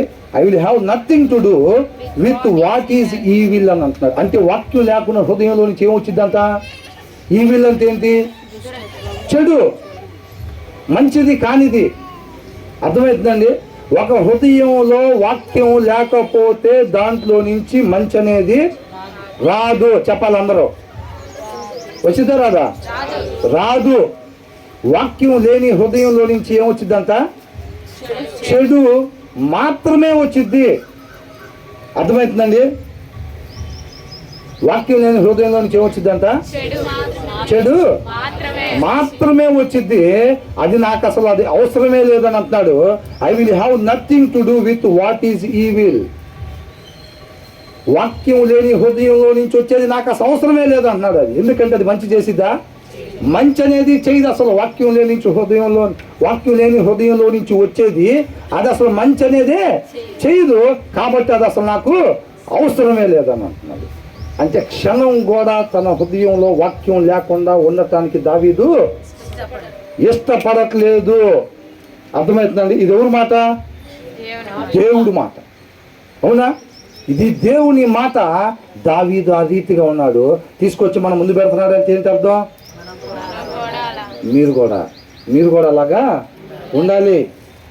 క్షణం కూడా మీ హృదయంలో వాక్యం లేకుండా ఉండటానికి మీరు కూడా ఇష్టపడదు. అది అర్థమవుతుందండి. వాక్యం లేకుండా క్షణం కూడా మనం ఉండకూడదు. తర్వాత ఏమంటున్నాడు, whoever slanders their neighbour in secret I will put to silent అని అంటున్నాడు. ఏంటంట, ఎవరైతే తన సహోదరుల గురించి వచ్చి సనుగుతారు, గొనుగుతారు, సాడీలు చెబుతారు, ముచ్చట్లు చెబుతారు చూసారా, వాళ్ళ నోరు మూపిస్తాను నేను అంటున్నాడు. ఏమంటున్నాడు, మనలాగా రెండు చెవులు చేసుకొని ఏంటంటే కొద్దిగా ముందుకు జరిగి ఏంటక్క వస్తున్నా, అటు వస్తున్నా, నాకు గోడ తిరిగి వస్తున్నా, ఏంటంట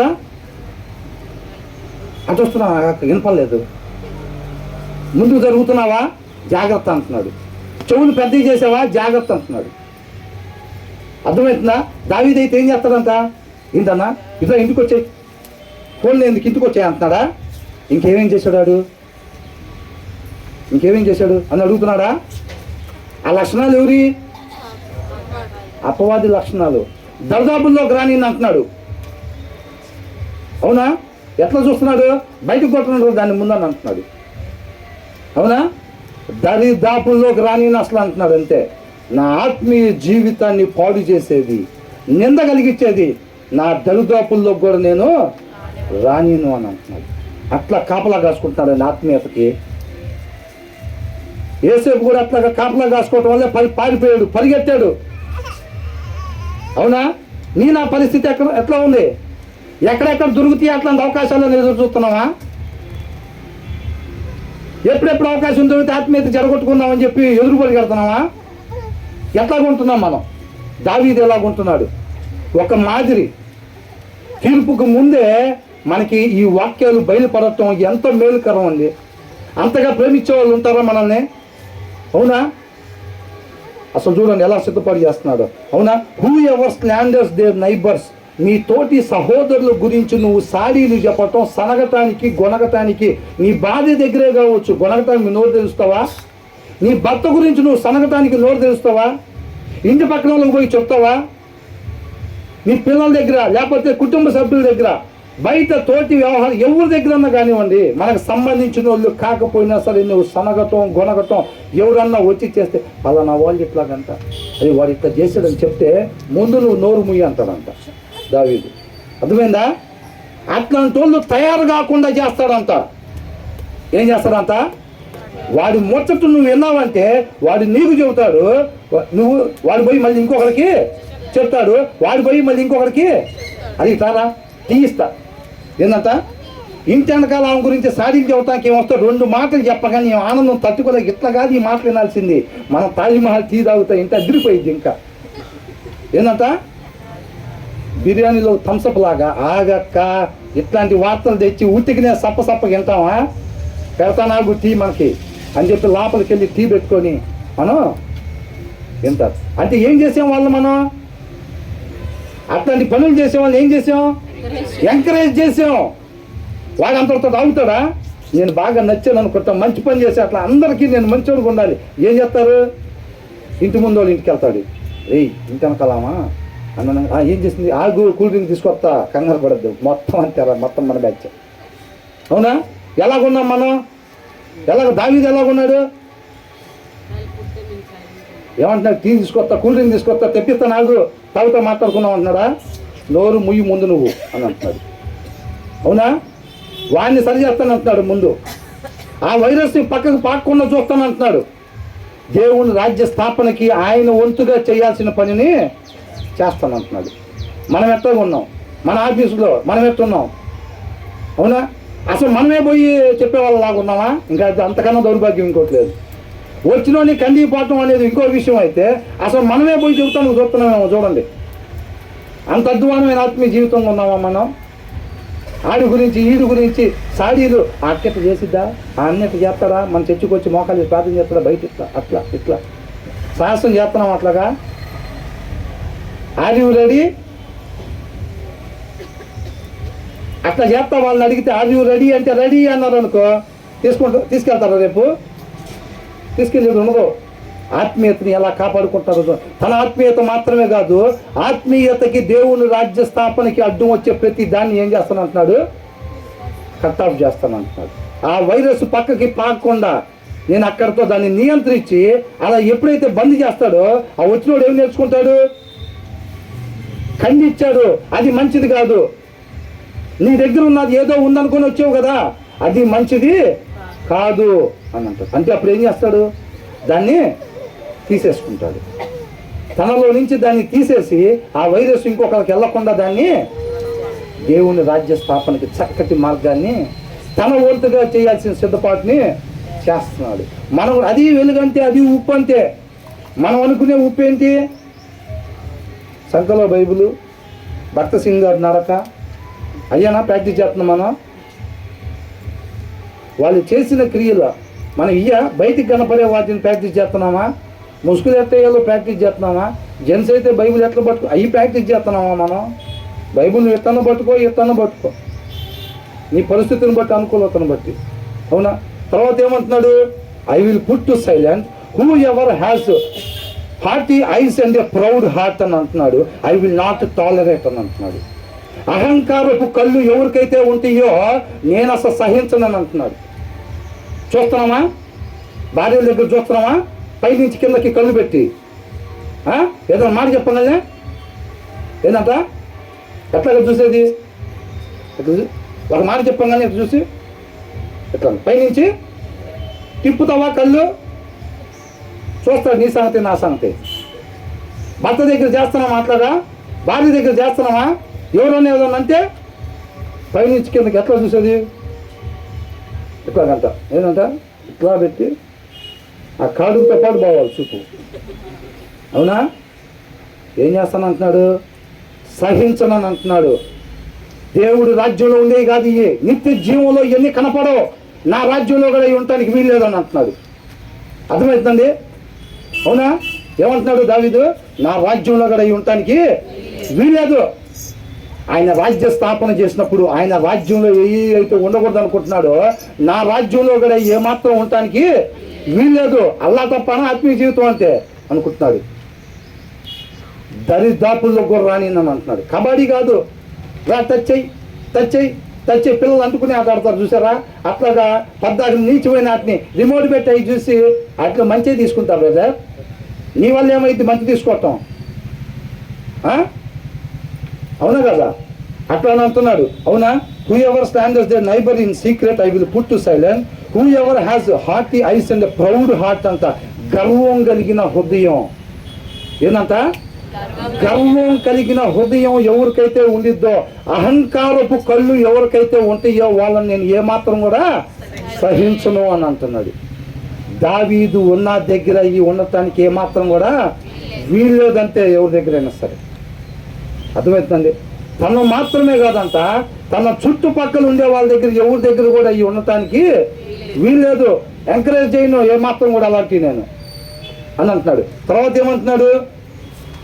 my eyes will be on the faithful in the land that they may dwell with me అని అంటున్నాడు. ఎవరైతే విశ్వాసం కలిగి జీవిస్తారో వాళ్ళు నాతో పాటు ఉండొచ్చు అని అంటున్నాడు.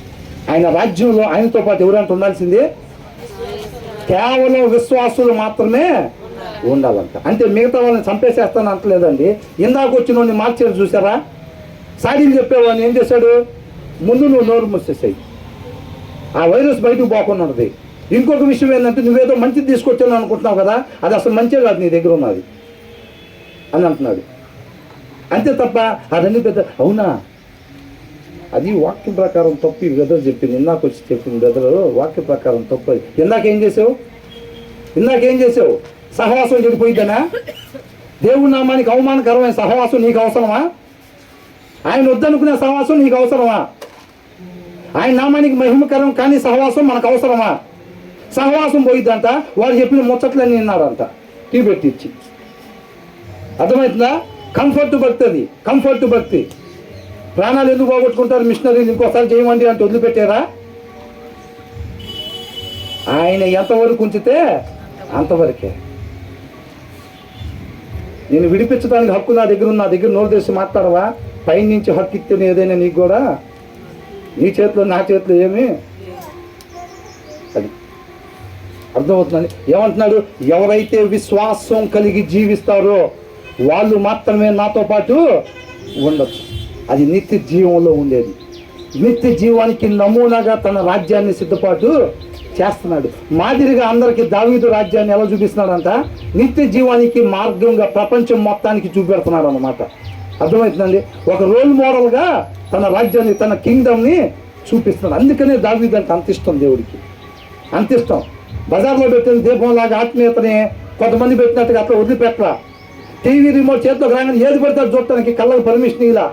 ఇంట్లో నేను కదా యజమాని అని చెప్పి భార్య దగ్గర, పిల్లల దగ్గర ఏది పడితే అది మాట్లాడటానికి నోరు తెలిసే సాహసం చేయట్లా.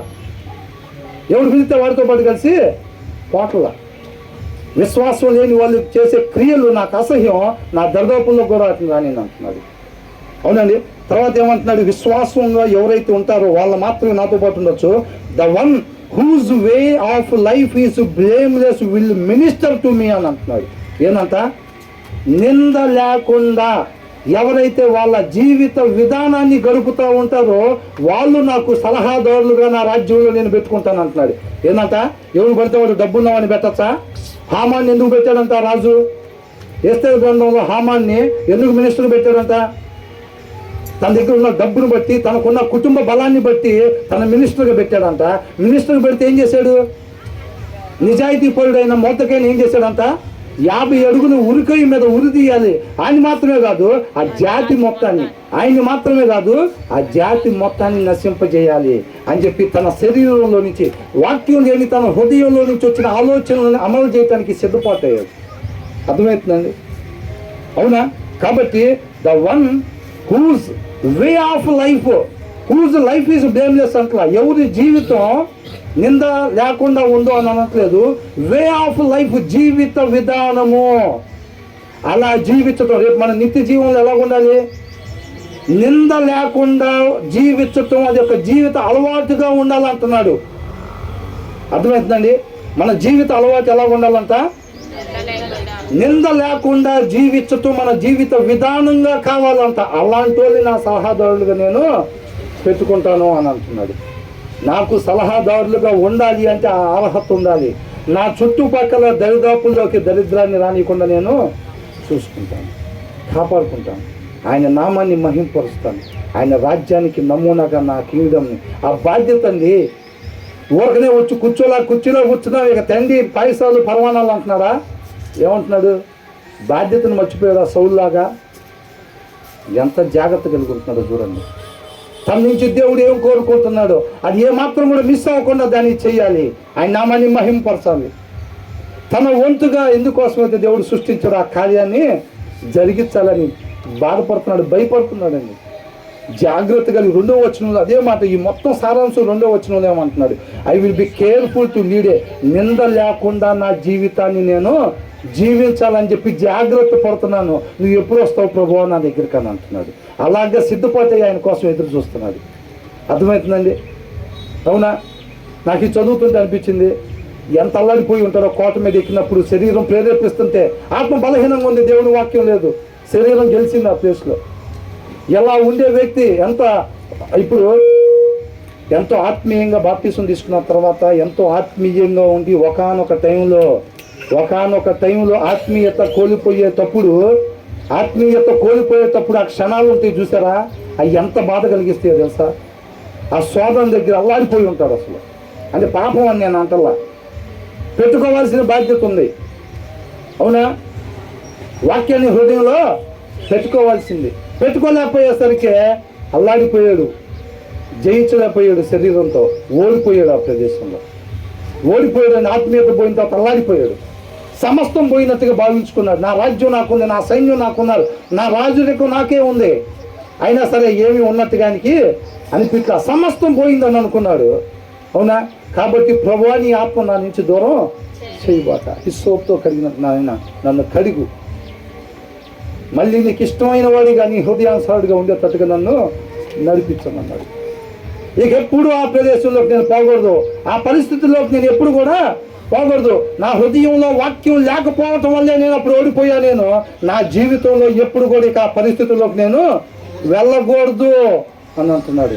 అంత మాత్రమే కాదు, డప్పు తీసుకొని ఊరు మొత్తం చెప్తున్నాడు. ఇదివరకు బియ్యం వస్తే ఎట్లా చెప్పేవాళ్ళు? డప్పు తీసుకొని ఊరు మొత్తం అహో అని చెప్పి రేషన్ కార్డు బియ్యం ఇస్తున్నారని చెప్పేవాళ్ళేమో. అవునా? అట్లా చెప్తున్నాడు. ఎవరు పోబాకండి అట్లాగని అంటున్నాడు. నువ్వు నన్ను నిలబెడితే గనక అలాంటి పరిస్థితుల్లో ఉన్న వాళ్ళకి నేను వెళ్ళి నీ వాక్యాన్ని తెలియపరుస్తానని అంటున్నాడు. అన్నాడా లేదా? అవునా? కాబట్టి ఇక్కడ ఏమన్నా అంటున్నాడు, ఎవరైతే నింద లేకుండా తన జీవితాన్ని నడపటానికి అలవాటుగా తన జీవిత విధానాన్ని నింద లేకుండా జరపడానికి ఎవరైతే చూసుకుంటారో వాళ్ళని నాకు సలహాదారులుగా నేను పెట్టుకుంటాను అంటున్నాడు. మళ్ళీ ఏమంటున్నాడు, no one who practises deceit will dwell in my house అని అంటున్నాడు. అంటే మోసపూరితమైనది, వంచన అయిన దాన్ని ఎవరైతే అలవాటుగా చేస్తున్నారో నా ఇంటిలో వాళ్ళు ఎక్కడ కూడా ఉండటానికి వీల్లేదు అని అంటున్నాడు. అర్థమవుతుందండి? వీల్లేదంటే ఏం చేస్తాడంట? చంపేసేస్తాడు వాళ్ళందరినీ. సత్యాన్ని బయలుపరుస్తాడు, సత్యాన్ని వాళ్ళకి బోధిస్తాడు. సత్యాన్ని వాళ్ళకి బోధించి తనను మాదిరికరంగా ఉంచుకొని వాక్యానికి, అవునా కదా, వాక్యాన్ని అనుసరించి వాళ్ళందరూ ముందు కూడా మాదిరికరాన్ని కనపరిచి, ఇది కదా సత్యం అంటే, ఇది కదా జీవితం అంటే, మేము కూడా అలాగ ఉండాలి అనేటట్టుగా తన నివాసంలో అంతా ఎవరు కూడా మోసం చేసేవాళ్ళు, వంచన చేసేవాళ్ళు ఎవరు కూడా తన నివాసంలో లేకుండా చూసుకుంటాను అని అంటున్నాడు అనమాట. అంటే దావీదు ఇంట్లో ఎవరెవరు ఉండొచ్చు అంట? దావీదు వంశంలో అంటే ఆ కుటుంబంలో no one who practises deceit, అంటే వీళ్ళు నింద లేకుండా జీవించే జీవిత విధానాన్ని అలవాటు చేసుకుంటారు విశ్వాసులు. అవునా? వాక్యం లేకుండా ఉండే వాళ్ళు ఏం చేస్తారు? వాక్యం లేకుండా ఉండే వాళ్ళు ఏం చేస్తారు? వాళ్ళని మోసం చేయటమే వాళ్ళ జీవిత విధానంగా పెట్టుకుంటారనమాట, జీవిత అలవాటుగా పెట్టుకుంటారనమాట. వంచన చేయటం, మోసం చేయటమే వాళ్ళ జీవిత విధానంగా పెట్టుకుంటారు. అట్లాంటి వాళ్ళు నా నివాసంలో ఎక్కడ కూడా ఉండటానికి వీల్లేదు. అట్లా ఎక్కడ ఉంటుంది? నిత్య జీవంలోనే ఉంటుంది అది. అవునా? ఎక్కడ ఉంటుంది? నిత్య జీవంలోనే మనకు అలాగ ఉండేది. అర్థమవుతుందండి? తన కుటుంబంలో ఎట్లా పెట్టుకుంటాడంట, తన నివాసం ఎట్లా పెట్టుకుంటాడంట, నిత్య జీవంలో ఎలాగుంటుందో దానికి సాదృశ్యంగా నమూనాగా తన కుటుంబాన్ని ఉంచుతాడంట. మోసం, వంచన, ఇలాంటి సాధ్యం చెప్పే తత్వం, విశ్వాసం లేకుండా క్రియలు చేయటం, ఇవన్నీ కూడా ఎక్కడ కుటుంబంలో కనిపించవంటండి. అర్థమవుతుందండి? అంత మాత్రమే కాదు, తన రాజ్యం మొత్తంలో కూడా ఆ నిత్య జీవానికి సంబంధించిన నమూనా కలిగినట్టుగా రాజ్యం మొత్తాన్ని కూడా పెట్టుకుంటాను అంటున్నాడు. తర్వాత ఏమంటున్నాడు, no one who speaks falsely will stand in my presence అని అంటున్నాడు. దేవుడు లేని ప్రదేశం ఉందా? దేవుడు లేని ప్రదేశం లేదు. దావీదు ఉన్న ప్రతి చోట కూడా అంట అబద్ధాలు పలికే వాళ్ళు, తప్పుగా మాట్లాడే వాళ్ళు అంట తన రాజ్యంలో. అర్థమవుతుందండి? దావీదు ప్రెజెన్స్ ఎక్కడ దాకా ఉంటుంది? తన రాజ్యం మొత్తం కూడా ఉండిద్దా లేదా? తన రాజ్యం మొత్తం కూడా ఆ రాజు ఏది చెబితే అదే జరిగిద్ది. కాబట్టి తన పరిధి ఎంతవరకు అయితే ఉందో అంతవరకు కూడా అబద్ధాలు ఆడేవాళ్ళు, తప్పుగా మాట్లాడేవాళ్ళు ఉండటానికి వీల్లేదు అని అంటున్నారు. అంటే అలాంటి వాళ్ళు ఉండటానికి వీల్లేదు. ప్రతి ఒక్కరు కూడా న్యాయంగా, ధర్మంగా, వాక్యం కలిగిన హృదయంతోనే మన రాజ్యం మొత్తం కూడా ఉండాలి. అర్థమవుతుందండి? గవర్నమెంట్ స్థాపించిన తర్వాత తన విధి విధానాలు ఎలాగ మనం పరిపాలన చేయాలి అని దావీదు పెట్టుకున్నారో చూసారా? ఎంత అద్భుతంగా ఉంది. వాక్యమే తన గవర్నమెంట్ రూలింగ్ కింద, తన పరిపాలనా విధానం కింద వాక్యాన్ని పెట్టుకుని ఉన్నాడు దావీదు. అవునా? దేవుడి కృప అయితే అలాంటి దినాలు ఈ భూమి మీద కూడా రావాలి. ఈ భూమి మీద కూడా అలాంటి దినాలు రావాలి. గవర్నమెంట్ పాలసీ ఏం కావాలి? విధానం, అంటే పరిపాలన చేసే విధానం ఏం కావాలి? వాక్యాన్ని అనుసరించడమే కావాలి, అంతే. అర్థమవుతుందండి? ఈ లోక సంబంధమైన వాటిని పెట్టుకొని రాజ్యాంగాలు రాసుకుని, అది రాసుకుని, ఇది రాసుకుని దాని ప్రకారం చేయడానికి వీళ్ళు లేదు. వాక్యమే, బైబులే ఈ పరిపాలన చేసేదానికి విధానం కావాలంతే. దావీదు అలా పెట్టుకున్నాడు. అలా పెట్టుకున్నాడు కాబట్టి ఆ నిత్య జీవానికి సంబంధించిన నమూనాగా తన రాజ్యాన్ని సిద్ధపాటు చేసుకోగలిగాడు. తను ఉన్నంత వరకు ఆ రాజ్యం అలాగే ఉందన్నమాట. అందుకనే అన్నాడు, no one who speaks falsely, తప్పుగా మాట్లాడేవాళ్ళు, అబద్ధంగా మాట్లాడేవాళ్ళు, వీళ్ళు స్టాండ్ ఇన్ మై ప్రెజెన్స్ అని అంటున్నాడు. నా పరిధి ఉన్నంత వరకు అలాంటి వాళ్ళు ఉండటానికి వీల్లేదు. వాళ్ళని చంపేసేస్తాను అంటలేదండి. చంపటం అనేది వేరే. అర్థమైందా? ఇప్పుడు ముస్లిమ్స్ ఉంటారు, వాళ్ళు ఏమనుకుంటారు, ఎవరన్నా ఉండి ప్రార్థన చేస్తే అది ఎవరు చేయాలంట? చేయాలి. లేకపోతే ఏం చేస్తారంట? ఏం చేస్తారు? లేకపోతేనే అది కత్తైనా కావచ్చు, బాంబులైనా కావచ్చు. అదే వాళ్ళు విధానం.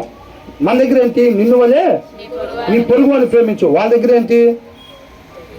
ఇక్కడ ఉండి ప్రార్థన చేస్తే ఇక్కడికే చేయాలి, లేదంటే కథం.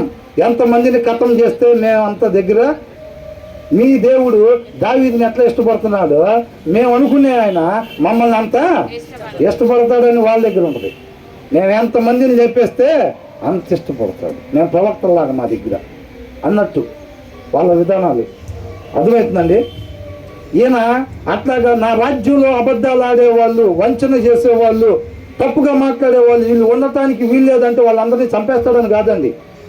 ఈ మిగతా వాళ్ళందరూ వాక్యం కలిగిన హృదయంతో వ్యవహారాలు చేయటం వల్ల వాళ్ళు కూడా తెలుసుకొని సత్యంలోకి నడిపించబడతారు. తన రాజ్యం మొత్తం కూడా సత్యం మీదనే ఆధారపడి ఉండిద్ది. అలా సత్యమే ఆధారంగా ఉండే రాజ్యం ఏది? నిత్య రాజ్యం. Hallelujah, praise the lord, glory to god, hallelujah. ఆ తర్వాత ఏమంటున్నాడు ఇక్కడ ఇంకా? Every morning I will put to silence all the wicked in the land. అర్థమవుతుందండి? పొద్దున్న ఏం చేస్తారంట? ప్రతిరోజు రాజు యొక్క దినచర్య ఏంటంట? ప్రతిరోజు ఎవరైతే దుర్మార్గులు ఉన్నారో ఆ దుర్మార్గత అనేది పాకకుండా, ఆ దుర్మార్గత అనేది నా రాజ్యంలో ఎక్కడ లేకుండా నేను చూసుకుంటాను అని అంటున్నాడు. ప్రతిరోజు మన దగ్గర ఉన్న రాజకీయ నాయకులు ఏంటి? వాళ్ళు పొద్దున్నే లేచేసరికి ఈ సెటిల్మెంట్ కోసం వచ్చిన వాళ్ళందరూ వాళ్ళ ఇంటి దగ్గర ఉంటారు. అర్థమైందండి? ఒక రాజకీయ నాయకుడు ఇంటి దగ్గర కానీ పొద్దున్నే లేచి చక్కగా టిఫిన్ చేసి డ్రెస్ చేసుకుని బయటకు వచ్చేసరికి అందరూ సెటిల్మెంట్ల కోసం కూర్చొని ఉంటారు. ఆయన బయటకు వెళ్ళే ముందు ఏం చేస్తాడు? వాళ్ళందరూ వ్యవహారాలు చక్కబెట్టి ఏమంటారు? అయ్యా పాపకి ఇట్లా ఉంది, ఇక్కడ అప్లికేషన్ పెట్టుకున్నాం మన దగ్గర పంచాయతీలో, కొద్దిగా ఉద్యోగం మా పాపకే వచ్చేటట్టుగా కొద్దిగా చూడండి అయ్యా, అది ఇది అంటే ఆయన ఏం చేస్తాడు? ఫోన్ పంచాయతీ దాంట్లో ఎవరు ఏం చేస్తాడు? పంచాయతీ దాంట్లో హెడ్ ఎవరో చూసి అలా ఫోన్ చేసి ఏం పేరు, పాప పేరు ఏంటి అని అనగానే పలానా శ్రేష్ఠ అనగానే ఇట్లా శ్రేష్ఠ అనే అమ్మాయి వచ్చింది, ఆ ఉద్యోగం అమ్మాయికి ఇచ్చేయండి అని చెప్తాడు. ఓకే అమ్మాయి ఏం కాదు వెళ్ళండి అని అంటాడు. తర్వాత ఇంకొకళ్ళు ఏంటి వ్యవహారం ఏంటి? ఏం లేదండి దొంగ ఇసుక తీసుకొచ్చి అమ్ముకుందామని చూస్తున్నాను, మన వాళ్ళకి వాటా పంపించేస్తాను ఆల్రెడీ ఇట్లా చెప్పాను అంటే ఓకే ఓకే ఏం కాదండి. ఎవరికి దానికి సంబంధించిన వాళ్ళు ఎవరు? సిఏ గారికి ఫోన్ చేసి అది మన వాళ్ళది అటువైపు వెళ్ళబాకండి, దాని మీద ఏం చర్యలు తీసుకోబాకండి, వచ్చిందా మనకు ఓకే నెక్స్ట్ అవన్నీ వాళ్ళు చక్క పెట్టుకొని ఇంకా అక్కడి నుంచి కారెక్కి రిబ్బన్ కటింగ్లకి, ఓపెనింగ్లకి, శంకుస్థాపనలకి బయలుదేరి వెళ్ళిపోతారు. దావీదు ఏం చేస్తాడంట? బ్యానర్లు కట్టారా? ఎన్ని కట్టారు బ్యానర్లు అంటాడా?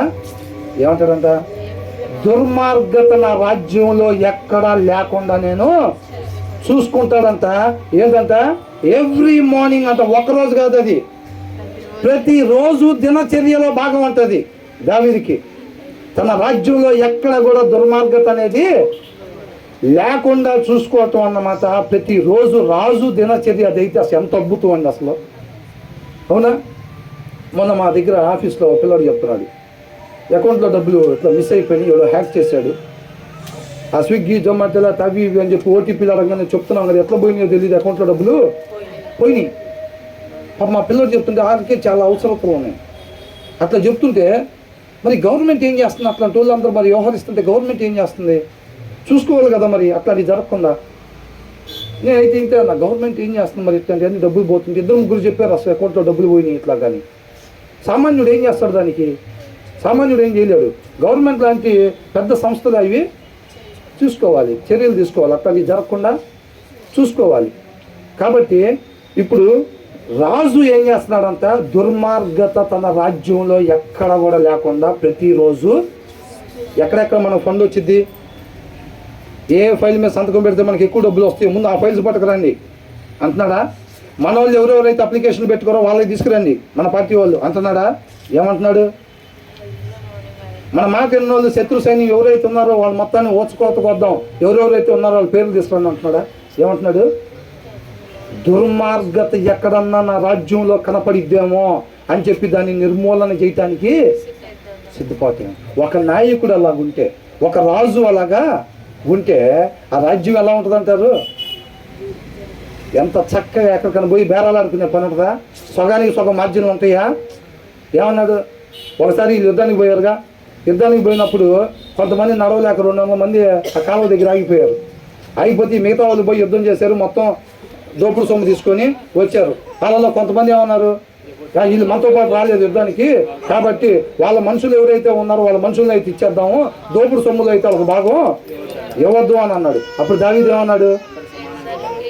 అలాగా చేయకూడదు, వాళ్ళు మనతో పాటే ఇక్కడికి వచ్చారు కదా, కాబట్టి వాళ్ళకు కూడా మనం భాగం ఇవ్వాల్సిందే అన్నారు. అర్థమవుతుందండి? వాళ్ళు ఏం నేర్చుకొని ఉంటారు? వాళ్ళు ఎక్కడికి వెళ్ళినా ఎలాగుంటారు వాళ్ళు? అవునా? చిన్నప్పుడు ఇలా నేర్పిస్తే వాడు పెద్ద అయిన తర్వాత కూడా ఎలా రాస్తాడు? ఇలాగే రాస్తాడు. అది చిన్నప్పుడు ఎట్లా నేర్పించాడు అనుకోండి, ఎట్లా రాస్తారు? రాజుగా ఉండే ఆయన పైన నుంచొని స్టేజీ మీద నుంచున్నట్టు ప్రతి ఒక్కల రాజ్యంలో ప్రతి ఒక్కల చూపు రాజు మీద ఉండిద్దా లేదా? రాజు యొక్క ప్రతి కదలికని జనాలు గమనిస్తూ ఉంటారు. ఆ అవకాశాన్ని ఉపయోగించుకున్నాడు. ఆ అవకాశాన్ని ఉపయోగించుకొని ప్రతి ఒక్కరిని కూడా ఆయన నామ మహిమ కొరకు ఆయనలో దేవుడినే కనపరిచాడు. ఈయన ఎక్కడన్నా కనపరుచుకున్నాడా? ప్రతి చోట బ్యానర్లు పెట్టి పెద్ద పెద్ద కటౌట్లు 300 అడుగులు కటౌట్లు పెట్టించినట్టు ఏమన్నా రాశారు ఎక్కడన్నా? లేదు. దావీదుకి వెళ్ళి చూస్తే ఎవరు కనపడుతున్నారు? ఇదంతా ఎవరు చేసినాయి? ఇదంతా దావీదు చేసినాయి. కానీ మనకి ఎవరు కనపడుతున్నారు? దేవుడే కనపడుతున్నాడు దాంట్లో. ఆ రాజ్యంలో ప్రతి ఒక్కళ్ళ రాజు వైపు చూసినప్పుడు ఎవరు కనపడుతున్నారు? దేవుడే కనపడుతున్నాడు. దావీదు యొక్క గుణ లక్షణాలు ఎవరి కనపడుతున్నాయి? దేవుడియే కనపడుతున్నాయి. ఆ అవకాశాన్ని ఉపయోగించుకున్నాడు. ఆయన నామానికి మాత్రమే మహిమ చెందించాడు. సాష్టాంగ నమస్కారం చేసినట్టుగా తన జీవితాన్ని దేవుడికి సమర్పించుకున్నాడు. బయలుదేరి వెళ్ళిపోయాడు. ఆయన మహాకృపను బట్టి తీసుకొచ్చి మన ముందు పెట్టేది ఇది. ఆ తిన్నని స్కేల్ మన మధ్యలో పెడుతున్నాడు. ఎలా జీవిద్దాం అనుకుంటున్నాం? క్షణం ఉంటామో, గంట ఉంటామో, రోజు ఉంటామో, 10 సంవత్సరాలు ఉంటామో, మనకనవసరం ఆ విషయం. దావీదు ఏమంటున్నాడు? సంవత్సరం ఉంచితే నేను ఎట్లా ఉంటాను, 3 సంవత్సరాలు అయితే ఎట్లా ఉంచుతాను అంటున్నాడా? నువ్వు 10 సంవత్సరాలకి రా, 1000 సంవత్సరాలకి రా, నేను మాత్రం సిద్ధపాటు కలిగి నింద లేకుండా నా జీవితంలో నేను ఉండాలని చెప్పి జాగ్రత్త కలిగి నేను ఉంటున్నా. పడిపోవటమే ఉందండి, పండు తింటమే ఉంది అవ్వలాగా. దాని పెద్ద కష్టమా? పొయ్యి ఎంత పుల్ల లాంటివి తీసుకుని వెళ్ళి దమ్ము కొట్టేది కష్టమా? ఆడవాళ్ళు కూడా తాగుతున్నారు ఇప్పుడు. అది కష్టమా?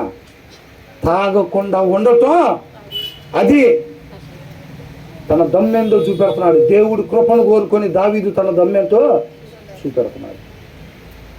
ఆయన దారి కూడా చూపిస్తున్నాడు. ఎక్కడి నుంచి వచ్చింది నాకు ఈ బలం అంటున్నాడు. ఆయన దగ్గర నుంచి బలం వచ్చింది, ఆయన లేకపోతే నేను ఏం చేసేవాడిని కాదని అంటున్నాడు. మనకు ఆ సీక్రెట్ కూడా చెప్తున్నాడు.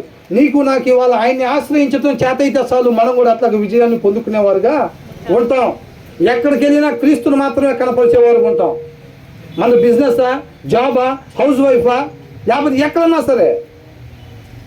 అన్న 50 మందికి చెప్పాడు, నేను ఒక్కరికైనా నా జీవితం మొత్తం. ఆయన నీ జీవితం మొత్తం ఒక్కరికే చెప్పడానికి నిన్ను పంపిస్తా. ఒక్కరికి చెప్తే ఆయన చిత్తాన్ని నువ్వు నెరవేర్చినట్టే, అంతే. అది 10 మందికి చెబుతున్నారు, ఇది 50 మందికి చెబుతున్నారు. నేను ఒక్కడికే చెబుతున్నానంటే కాదు. ఒక్క తలాంతి ఇచ్చిన వాళ్ళకి ఎంతమంది గురించి అడుగుతాడంట? ఒక నాణ్యం ఇచ్చాడు అనుకోండి దేవుడు, ఎన్ని నాణ్యాల గురించి అడుగుతాడు? ఒక్క నాణ్యం గురించే అడుగుతాడు. 10 నాణ్యాలు ఇస్తే 10 నాణ్యాల గురించి అడుగుతాడు. అర్థమవుతుందండి? కాబట్టి 10 ఇచ్చిన వాళ్ళు ఎక్కువ, 1 ఇచ్చిన వాళ్ళు తక్కువేమీ కాదు. ఆయన ఎక్కడ చెప్పమంటే ఆయన వార్త నువ్వు పోయి అక్కడ చెప్పటం అంతవరకే. ఒక్కడే నిలబడి ఉన్నాడా? ఆఫీసులో నీ పక్కనే కూర్చొని ఉన్నాడా? నీ వెనకాల ఉన్నాకే చెప్పమంటున్నాడా? నీ జీవితం మొత్తం ఆ ఒక్కరికే చెప్పమంటున్నాడా? అది ఒక్కటే చేయాలంతే. క్రమము కలిగి ఉండాలి. నీ నామాన్ని మేము దెయ్యాలు వెళ్ళగొట్టలేదా? స్వస్థతలు చేయలేదా? అక్రమాలు చేయవాళ్ళు అన్నాడు. అక్రమాలు అని అంటే క్రమము కానిది, ఆయన చిత్తము కానిది మీరు కోరుకున్నారు. అర్థమైందా? దేవుడికే బలిత్తానికి పూనుకున్నాడు సౌలు. దేవుడు అంగీకరించాడా? కాదు. నువ్వు నాకే బలిత్తానికి తీసుకొచ్చావు, కానీ అది నా చిత్తం కాదు కదా అంటున్నాడు. అర్థమవుతుందండి? మీ పట్ల, నా పట్ల దేవునికి ఉన్న చిత్తం మీద ఆయన కృపను బట్టి ఆ స్ట్రైట్ లైన్ తీసుకొచ్చి మన ముందు పెడుతున్నాడు కదా. అయిపోయి చూరం వచ్చినవే కదా. ఎవ్రీ మార్నింగ్ మన రోజు దినచర్య మనది ఎలా ఉందండి? ఒక రాజుగా ఉండి సుఖ సౌఖ్యాలు కలిగి ఉండే ఆయనగా, అవునా? ఆయన కొదువైంది ఏమీ లేదు. ఆయన ఆలోచన ఎలా ఉందండి అసలు? ప్రతి ఇంటి యజమానుడు తన హృదయంలో సమృద్ధి వాక్యం కలిగి ఆ వ్యవహారాలని చేస్తుంటే ఆ కుటుంబం ఎలా ఉంటుంది? ప్రతి కుటుంబం అలాగ ఉంటుంటే ఈ లోకం ఎలా ఉంటుంది? అవునా? అది మనం పోగొట్టుకున్న స్థితి. అది మనం పోగొట్టుకున్న స్థితి. రేపు మనం ఉండబోయే స్థితి అది. ఆ సిద్ధపడ్డ జరుగుతుంది. తన వాక్యం ద్వారా కడుగుతున్నాడు. నీళ్ళలో మునిగి లేగుస్తాం అంతే. ఒక రోజులో మొత్తం ఏం పోవు. అప్పుడు దాకా మనం ఒకవేళ ఏదన్నా చెడ్డ మాటలు పలికే వాళ్ళం అనుకోండి, నీళ్ళలో మునిగి లేకపోతే తర్వాత రోజు నుంచి మాట్లాడకుండా ఉండలేవు. కాబట్టి నీ కోపం వచ్చినప్పుడు ఎప్పుడైనా అనుకోకుండా 1-2 రావచ్చు కాక ఆయన కృపాన్ని కోరుకొని ఆయన సహాయాన్ని కోరుకుంటుంటే అది తర్వాత ఆయన సహాయం చేస్తుంటాడు. తర్వాత ఇక నీకు రాదు. తర్వాత పాపాన్ని జయించటం ఎలాగనుకున్నారు? పాపాన్ని జయించడం ఇది పాపం, ఇది దేవుడు. మనం ఇక్కడ ఉంటాం. నువ్వు ఎంతగా దేవుణ్ణి ప్రేమించే ఆయన దగ్గరికి నడుస్తూ ఉంటావో నువ్వు పాపాన్ని నుంచి అంతగా దూరం అయిపోతూ ఉంటావు. అదే రహస్యం, ఇంకొకటి లేదు. పాపం నుంచి మనం దూరం కావాలి అని అంటే, పాపాన్ని దూరం పెట్టాలి అని అంటే నువ్వు ఎంతగా దేవుడికి దగ్గరగా వస్తూ ఉంటావో నువ్వు పాపాన్ని అంత దూరంగా నీ నుంచి వెళ్ళిపోతూ ఉంటుంది. అర్థమవుతుందండి? చీకటిని పారద్రోలాలంటే ఏం చేయాలి? వెలుగే చీకటిని పారద్రోలేదు. నువ్వు ఎంతగా దేవునిలో నాటబడతా ఉంటావో, ఎంతగా నువ్వు వాక్యం చదివితే నీలో అంత ఇష్టం పెరుగుతూ ఉండిద్ది, అంత ఆశ పెరుగుతూ ఉండిద్ది, అంత కోరిక నేను కూడా అలాగ ఉండాలి అని అనుకుంటా. నీలో ఎంత ఆశ పెరిగిద్దో అంతగా నువ్వు దేవుడి కృపని ఆశ్రయిస్తావు. అంతే. నువ్వు ఎంతగా వాక్యం చదువుతావో అంతగా నీ ఆశ తయారైద్ది అనమాట. ప్రభువా నేను అంతగా నాయనా నీ కృప దగ్గర అంతగా తాపత్రయపడతావు అన్నమాట. అర్థమవుతుందండి? ఎంతగా దప్పిగా ఉన్న తత్వం ఉంటే, ఎంతగా నువ్వు ఆయన కృప దగ్గర ఉంటే నువ్వు అంత దప్పిగా ఉన్నట్టుగా, నువ్వు ఎంత దప్పిగా ఉంటే ఆయన అంత సమృద్ధి నీకు దయచేస్తాడు. ఆ జీవపు ఓట నీకు అంత దయచేస్తాడు. అర్థమవుతుందండి? నువ్వు ఎంత చదువుతున్నావా వాక్యం, ఎంత వింటున్నావా వాక్యం, నీకు ఎంత ఆశ కలిగిద్ది? ఎంత ఆశ కలిగిద్ది? ఎంతే ఆశ కలిగిద్ది. నీకు ఎంతే ఆశ కలిగినప్పుడు నువ్వు ఎంత ఆయన కృపను ఆశ్రయిస్తావు? ఎంతే ఆయన కృపను ఆశ్రయిస్తావు. అవునా? అంటే మనం ఎంత దప్పికొన్నట్టు? ఎంతే దప్పుకున్నట్టు. ఆయన ఎంత జీవజలాన్ని ఇస్తాడు? ఎంతే ఇస్తాడు. నీ జీవితంలో ఆయన నామాన్ని ఎంతగా మహింపరచగలుగుతావు? ఎంతగానే మహింపరచగలుగుతావు. అంతే. అవునా? మళ్ళీ వచ్చే అవకాశమా? ఒకసారి ఎంత, ఇంకొకసారి జీవిస్తా కదా, ఇంకోసారి జన్మనిస్తా కదా. లోకస్తులు అంతే కనుక్కునేది. ఏమంటాడు?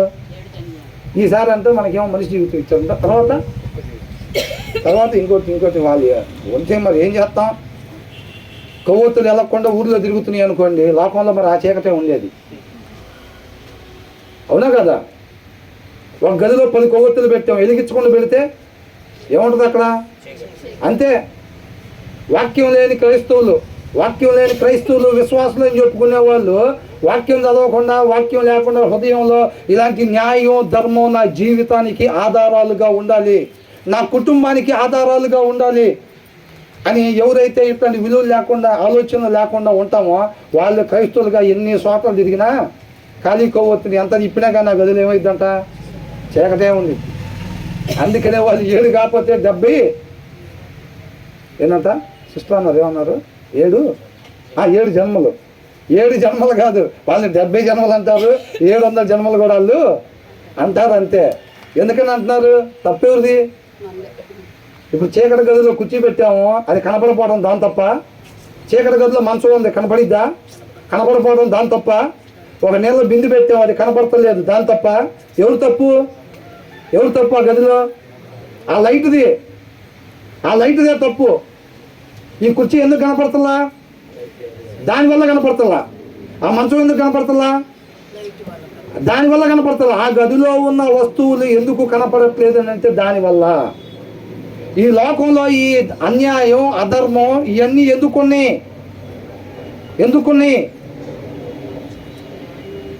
కష్టంగానే ఉందా? ఉండాల్సిన వాళ్ళు మనం ఉండాల్సిన రీతిగా ఉండకపోవటం వల్లే, వాళ్ళ వల్లనే ఇప్పుడు ఇంకా ఇంత అధర్మం. వాళ్ళ వల్ల అధర్మం ఉంది. ఆ బండ మీద కూర్చొని మందాగే వాళ్ళ వల్ల, ఇక్కడ సాడీలు చెప్పుకునే వాళ్ళ వల్ల అధర్మంగా ఉంది. అన్యాయం వీళ్ళ వల్ల, బూతులు తిట్టే వాళ్ళ వల్ల జరుగుతుంది. వాళ్ళ వల్ల జరుగుతుందా? వాళ్ళ వల్ల కాదు. ఈ లోకానికి వెలుగుగా ఉప్పుగా మనల్ని పెట్టాడు దేవుడు, మనల్ని పెట్టాడు. ఒకరు ఇంకొకరిని అన్యాయంగా మర్డర్ చేశారంటే, మానభంగాలు చేస్తానంటే అవన్నీ కేవలం ఎవరి వల్ల? మన వల్ల. వాళ్ళ దగ్గరికి సత్యం చెప్పాలా? ఎవరు తీసుకెళ్ళాలి? ఆ సారం ఎవరు పంచాలంట కూరలోకి? ఆ ఉప్పే పంచాలి. వాళ్ళ దగ్గరికి వాళ్ళ హృదయంలోకి వాక్యం వెళ్ళేటట్టుకు ఎవరు? మనమే తీసుకుని వెళ్ళి ఆ సువార్తని చెప్పాలి. ఇంకెంతమంది సువార్త లేక ఉండి క్రూరమైన ఆలోచనలు కలిగి ఉన్నారు తెలుసండి. అవకాశం దొరికితే అవతలని మోసం చేసి డబ్బులు సంపాదిద్దాం, అవసరమైతే లేపేసైనా సరే ఏదో ఒక రకంగా ఎదగాలి అనుకునే ఆలోచనలు కలిగిన వాళ్ళు చాలామంది ఉన్నారు. వాక్యం లేని హృదయాలు కలిగిన వాళ్ళు చాలామంది తిరుగుతున్నారు. ఎంత డేంజర్ అండి అసలు, అవునా? వాళ్ళకి ఎవరు చెప్పాలి? దావీదు వంతుగా ఆ చుట్టుపక్కల ఉండే రాజ్యాలకి ఒక మాదిరికరమైన ఒక ఎగ్జాంపుల్గా కలిగిన ఒక రాజ్యాన్ని ఇట్లా ఎత్తిపట్టి చూపెడుతున్నాడు. ఇదిగో దానికి నమూనా అని అంటున్నాడు. దుర్మార్గం లేకుండా, వంచన లేకుండా, నీచమైన దాన్ని చూసేవాళ్ళు లేకుండా, అబద్ధాలు తప్పుగా మాట్లాడేవాళ్ళు లేకుండా తన రాజ్యాన్ని అలాగా సిద్ధపాటు చేసుకుంటున్నాడు. అవునండి, అవునా? Every morning I will put to silence all the wicked in the land, I will cut off every evil door from the city of the lord అని అంటున్నాడు. ఏంటంట? ఎవరైతే ఈ దుర్మార్గపు పనులు చేస్తారో వాళ్ళు లేకుండా ఏం చేస్తాడంట? నిర్మూలన చేస్తానంటున్నాడు. నిర్మూలన చేయటం అంటే ఏమనుకున్నాం? అది పంపించేస్తాడు, రేయ్ మా రాజ్యంలో ఉన్న పక్కన వెళ్ళిపోయిన పక్కన రాజ్యంలోకి, ఎక్కడ మంచోళ్ళే ఉండాలి అని అంటున్నాడా? ఈ ప్రతి ఒక్కళ్ళు ఎవరైతే వాక్యాన్ని అనుసరించి మాత్రమే ఉంటారో వాళ్ళలో నుంచి వచ్చిన ఆ వెలుగు ఏదైతే ఉందో ఆ మిగతా వాళ్ళను కూడా వెలిగించేదిగా అయ్యిద్ది అని అంటున్నాడు. ఆయన అలాగుంటాడంట వాక్యానుసారంగా. వాక్యమే తన జీవిత విధానంగా, తన పరిపాలనకి విధానంగా పెట్టుకుంటున్నాడంట. తన చుట్టూ ఉండే సలహాదారులు కూడా ఎలాగ ఉండాలంట? నింద లేకుండా తన జీవితాల్ని చేసే అలవాటుగా ఉండే వాళ్ళని సలహాదారులుగా పెట్టుకుంటారంట. తన రాజ్యం మొత్తం కూడా, తన కుటుంబం మొత్తంలో కూడా, తన కోట మొత్తంలో కూడా ఎవరుగా అన్యాయంగా ఉండేవాళ్ళు ఉండకూడదు. తన రాజ్యంలో కూడా ఎవరు అందరూ కూడా వాక్యాన్ని అనుసరించి ఉండే వాళ్ళు ఎప్పుడైతే ఉంటారో ఆ మిగతా వాళ్ళు ఎక్కడన్నా ఒకళ్ళిద్దరు దుర్మార్గంగా ఉండేవాళ్ళు వాళ్ళకు కూడా ఏమైంది? సత్యంలోకి నడిపించబడతారు అన్నమాట. ఆ సారాన్ని వాళ్ళకు కూడా పొందుకుంటారు, అవునా కదా? అలాగా తన రాజ్యం మొత్తం కూడా నీతి, న్యాయం, ధర్మం ఆయన నామానికి మాత్రమే మహిమకరంగా ఉండేటట్టుగా, అర్థమవుతుందండి, తన రాజ్యాన్ని సిద్ధపాటు చేసి ఉంచుతాను అంటాడు. నిత్య జీవానికి నమూనాగా తన రాజ్యాన్ని ఏ రీతిగా సిద్ధపాటు చేశాడు, తన కుటుంబాన్ని ఏ రీతిగా ఉంచుతాను అంటున్నాడు. అర్థమవుతుందండి. తన భార్యతో వ్యవహరించేటప్పుడు, తన భర్తతో వ్యవహరించేటప్పుడు, తన పిల్లలతో మాట్లాడేటప్పుడు నా హృదయంలో వాక్యం లేకుండా నేను ఎప్పుడు కూడా ఉండను. నిందనేది నా జీవితంలో ఎక్కడా లేకుండా జీవించడానికి నేను జాగ్రత్త పడుతున్నాను అంటాడు. ఎవరితో పడితే వాడితో నేను సహవాసం చేయను. విశ్వాసం లేకుండా ఉండేవాళ్ళు చేసే క్రియలు నా దరిదాపుల్లో కూడా నేను రానిను. ఎవరైతే విశ్వాసం కలిగి ఉంటారో వాళ్ళు మాత్రమే నాతో పాటు నా కుటుంబంలో ఉండాలి, నా నివాస ప్రదేశంలో ఉండాలి. అర్థమవుతుందండి. మన సహవాసగాళ్ళ పేర్లు ఒకసారి రాయండి పేపర్లో. మన సహవాసగాళ్ళ పేర్లు రాయండి. మీ ఆత్మీయ జీవితం పరిస్థితి ఎలా ఉంది? నీ బలహీనతలను వాళ్ళతో మాట్లాడుకున్నప్పుడు వాళ్ళు పోయి ఊరు మొత్తం చెప్పేవాళ్ళు ఉన్నారా? లేకపోతే వాక్యంలో నుంచి ఇలా ఉంది కదా, ఏం పర్వాలేదు, నువ్వు ఇప్పుడు ఇలా ఉంటే దాన్ని బట్టి ఖచ్చితంగా దేవుడి దగ్గరికి మళ్ళీ బలపడతావు అని సరిచేసే వాళ్ళు ఉన్నారా? హెచ్చరించే వాళ్ళు జాగ్రత్త తీసుకుంటున్నారండి. అర్థమవుతుందా? అలాగా ఒక పరిశుద్ధంగా ఒక శ్రేష్టమైన ఆత్మని దేవుడికి అట్లాగా అనిపించుకోవటానికి జాగ్రత్త కలిగి ఉన్నాడు. మనం కూడా అట్లా ఉండాలి. తగిన జాగ్రత్త. మనకు 4-5 కుటుంబాలే తెలుసా? వాళ్ళ దగ్గరికే వెళ్తున్నావా? ఎలాంటి వాళ్ళు ఉన్నారు ఆ కుటుంబాల్లో? ఎలాంటి కుటుంబాన్ని నాకు తోడుగా పెట్టుకున్నాం నేను సహవాసం చేయటానికి? నా తోటి సహోదరులు నేను ఎలాంటి వాళ్ళని పెట్టుకున్నాను? మిగతా వాడు ఎవడు ఒక్క అధ్యాయం కూడా చదవడు, నేను ఒక్కనే ఒక అధ్యాయం చదివాను, వాళ్ళ మధ్యలో తిరిగితేనే నాకు ఘనత. అట్లుందా మన ఆత్మీయ జీవితం? చెక్ చేసుకోవాలి, అవునా కదండి? దేవుడు మహాకృపను బట్టి ఈ వారం కూడా మనకి మంచి ఆత్మీయ ఆహారాన్ని దేవుడు సమృద్ధిగా మనకి దయచేశాడు. దేవునికే మహిమ కలుగును గాక.